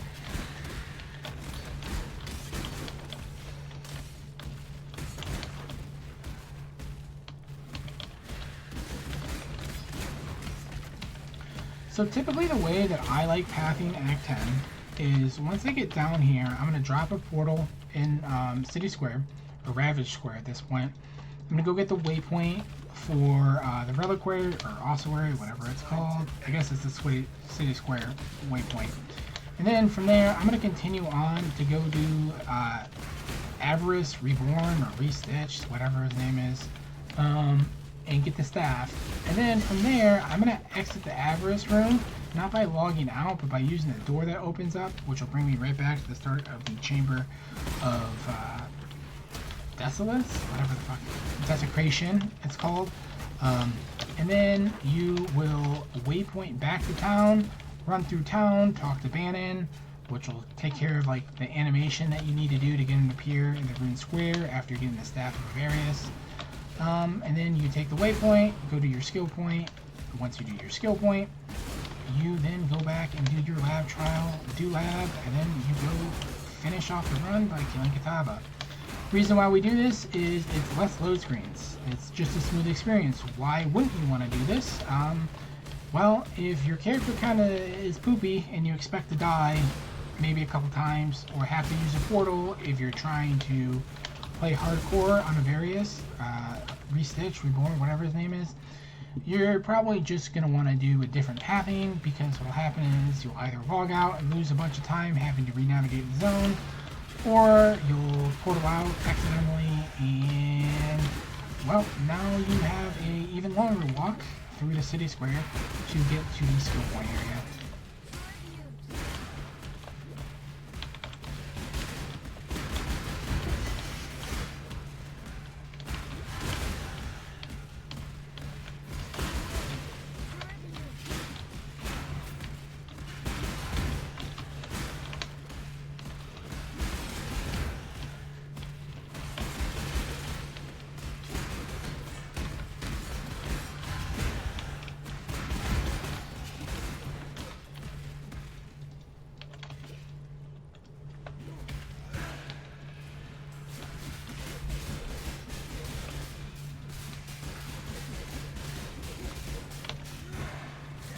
So one thing you really want to do on this boss is avoid this swipe here. I don't know what's with it, but I feel like it does like 3,000 damage minimum.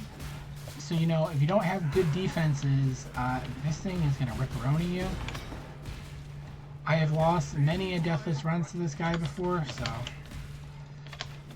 Act 10 is really a place if you're trying to do deathless runs where you can lose a lot of them.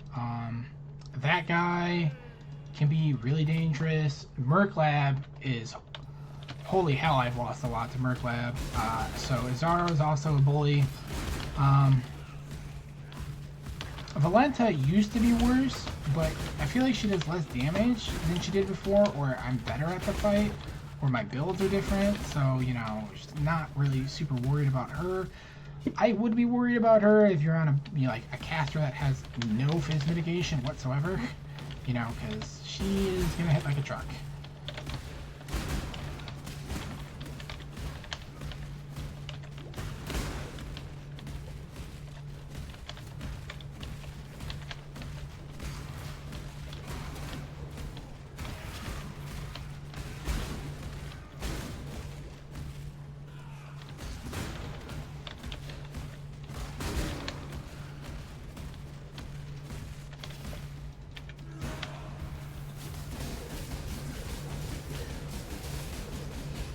One little mistake that I keep doing on these bosses is I keep war crying a little too early or too late depending on the perspective. So the way taunt works in this game is something can only be taunted by one thing at a time. The debuff lasts for like 4 seconds or something like that, and it can't change taunt targets like at that point, even if like you were to re-taunt it. Warcry's taunt by default, so what I want to make sure I always do, if I can, before I start a boss fight, is either Warcry early, so there's no chance my Warcry can taunt, or wait until the first pulse of my decoy totem goes out, which is like, I don't know, less than a quarter of a second after you place it, to start doing my Warcry. That way the decoy will have the aggro of the boss, and I can avoid any issues. It's usually quicker to portal from Valenta than it is to log out, because the portal brings you right next to Lanny. With the log out, you have a little more distance that you have to walk. Not a ton more, but just a small optimization. And obviously, you don't have to deal with as many load screens if you're not logging out.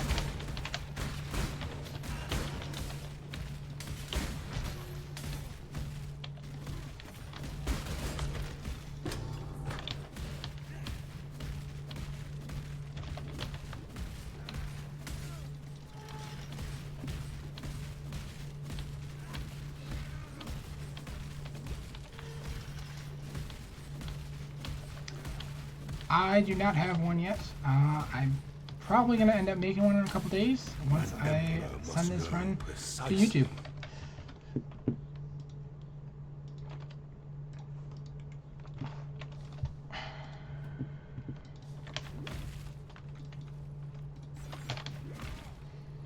Alright, so this is kind of like the last level that I expect to get. Uh-oh. I forgot a trial? That's not good. I'm pretty sure I did that. Like, I think I literally went through the trial and then I forgot to click the plinth. That's a tragedy.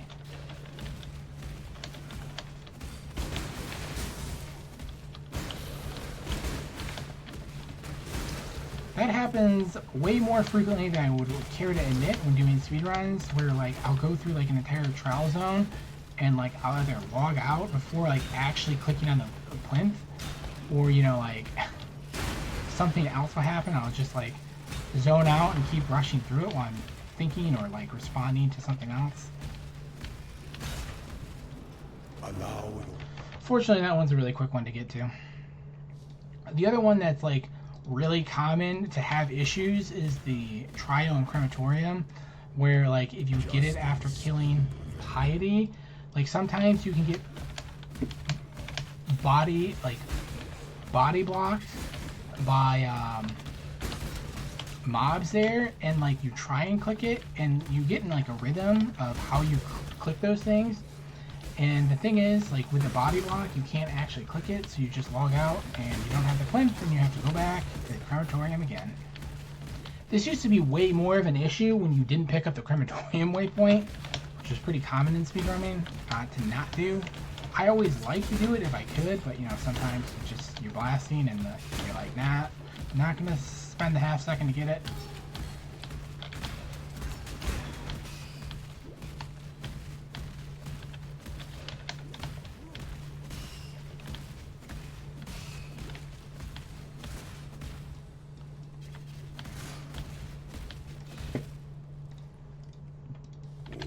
I appreciate that, Diego. Yep. We'll probably try and do something. Maybe not quite as thorough, but definitely, you know, close.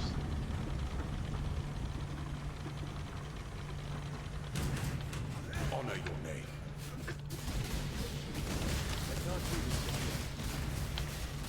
You definitely, when doing Merc Lab Xaro, you absolutely do not want this guy to have any of these charges. So you want to click one of those for sure, because those charges buff this guy to the gills in Merc Lab, and he's gonna like absolutely wreck your day. Diego, thank you for the sub, really appreciate it, man. Appreciate the support and glad the old guys have been helpful. Well, the now old guys, I guess I should say, you know, since it's been, I don't know, like 3-ish leagues, I think, since I posted those.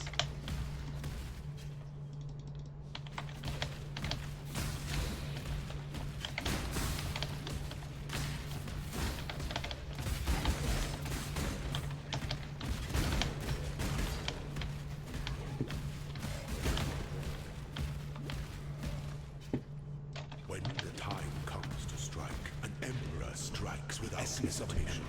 Must be shared entertained out amongst the citizens.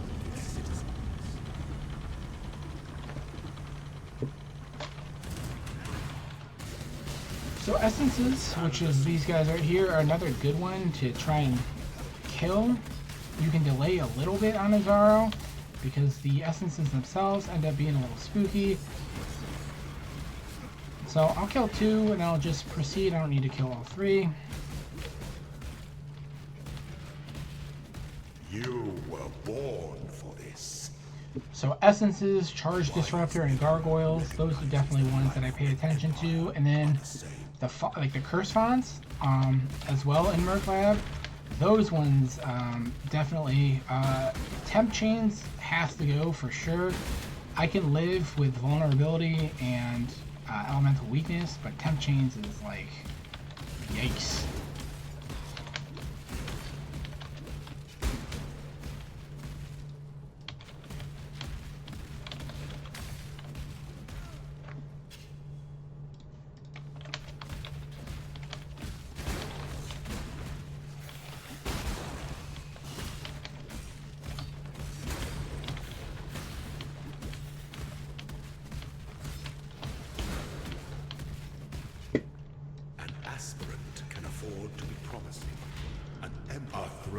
Is the most devious trap of them all.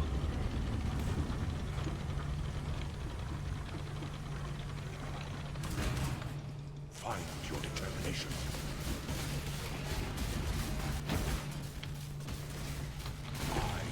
I call that a tactical stay in the like teleport thing to get out of the slam. That was clearly planned. Not at all me just face smashing down Flicker Strike, as is one want to do with Flicker. I'm going to take the overleach nodes here because no matter what I end up doing on Flicker, I'm always going to get those nodes at some point if I'm playing Slayer with the overleach. So whether or not you want the charge nodes, you can get those.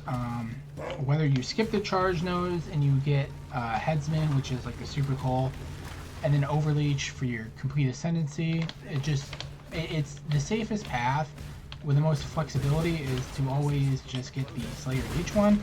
And it also helps with the transition into maps, because typically damage is not your problem.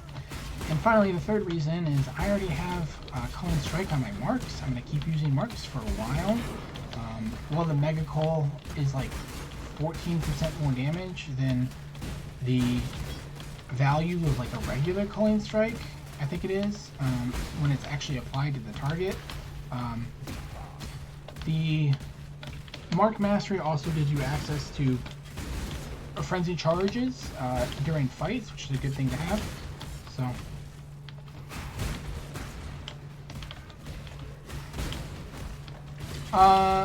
yeah, this can be a pretty generic leveling setup life as long as you're using axes. The one difference that I would make for sure is I would not take Tribal Fury if you're not playing strike skills. That's pretty much the most major difference that I would make. Otherwise, a lot of other skills you should be able to path fine with. You might run into some issues with slam skills at various points of the strength attribute requirement because we are on the left side for so long. You will definitely have strength issues if you're playing maces. Maces require so much strength, it's ridiculous. But if you're playing axes or swords, typically you'll be fine on strength for the pathing. That happens as long as you get a heavy belt or you put 30 points, or you put an A passive into beef. Coral, thank you for the follow, appreciate it.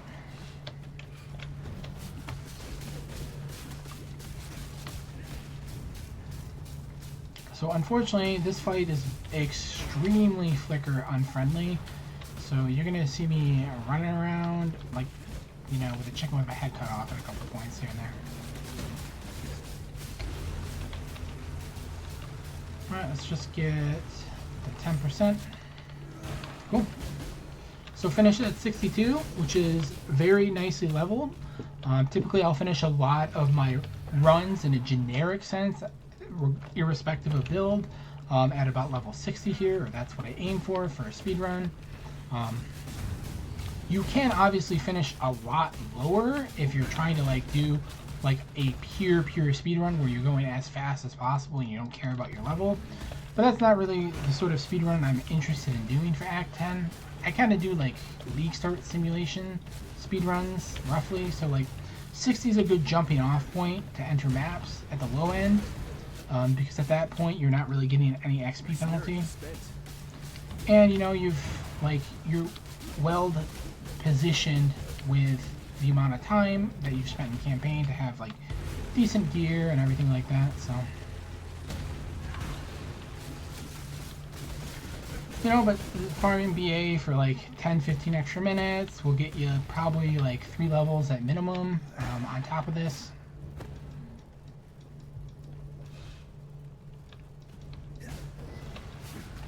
No, I did not, Nick.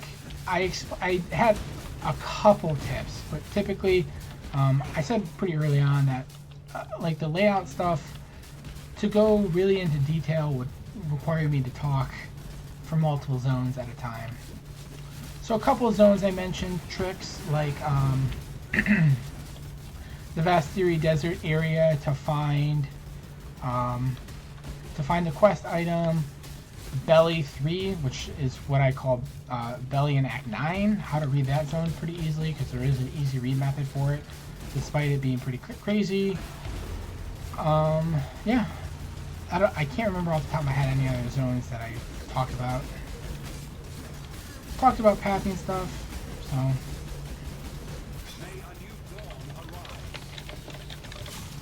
Okay, let's not die to the lingering effect that, you know, come on, a classic death right there. Alright, so pretty good. 3 deaths on the run, under 3:30. Very happy with that time, especially since, you know, this is my first time really doing a full commentary run, so there is a bit of a talking penalty to focus and speed. But overall, Flicker Strike is a very enjoyable run through the acts. It's just got a little bit of quirkiness to it that you got to learn to deal with. Obviously, you can't sustain it perfectly. You can play Flicker Strike swords instead of axes. Axes just have better power early on through the campaign, through passive nodes and things like that. So that's why we play axes. We use Static Strike with Flicker Strike because Static Strike allows us to have a lingering effect of our own, and we can snapshot it with Intimidating Cry. So we can weave the skills effectively when we have downtime on Flicker to get like pretty decent single target from Static Strike. Nice little bonus. So, you know, from here on out, right, you can transition into however you're playing it. You know, most Flicker builds will transition to crit at some point. You'll probably stay PT for a little while, and what you want to do with getting charges, maybe getting headsman, or, you know, if you're not playing swords, maybe getting overwhelm. If you're playing crit axes for some reason, you know,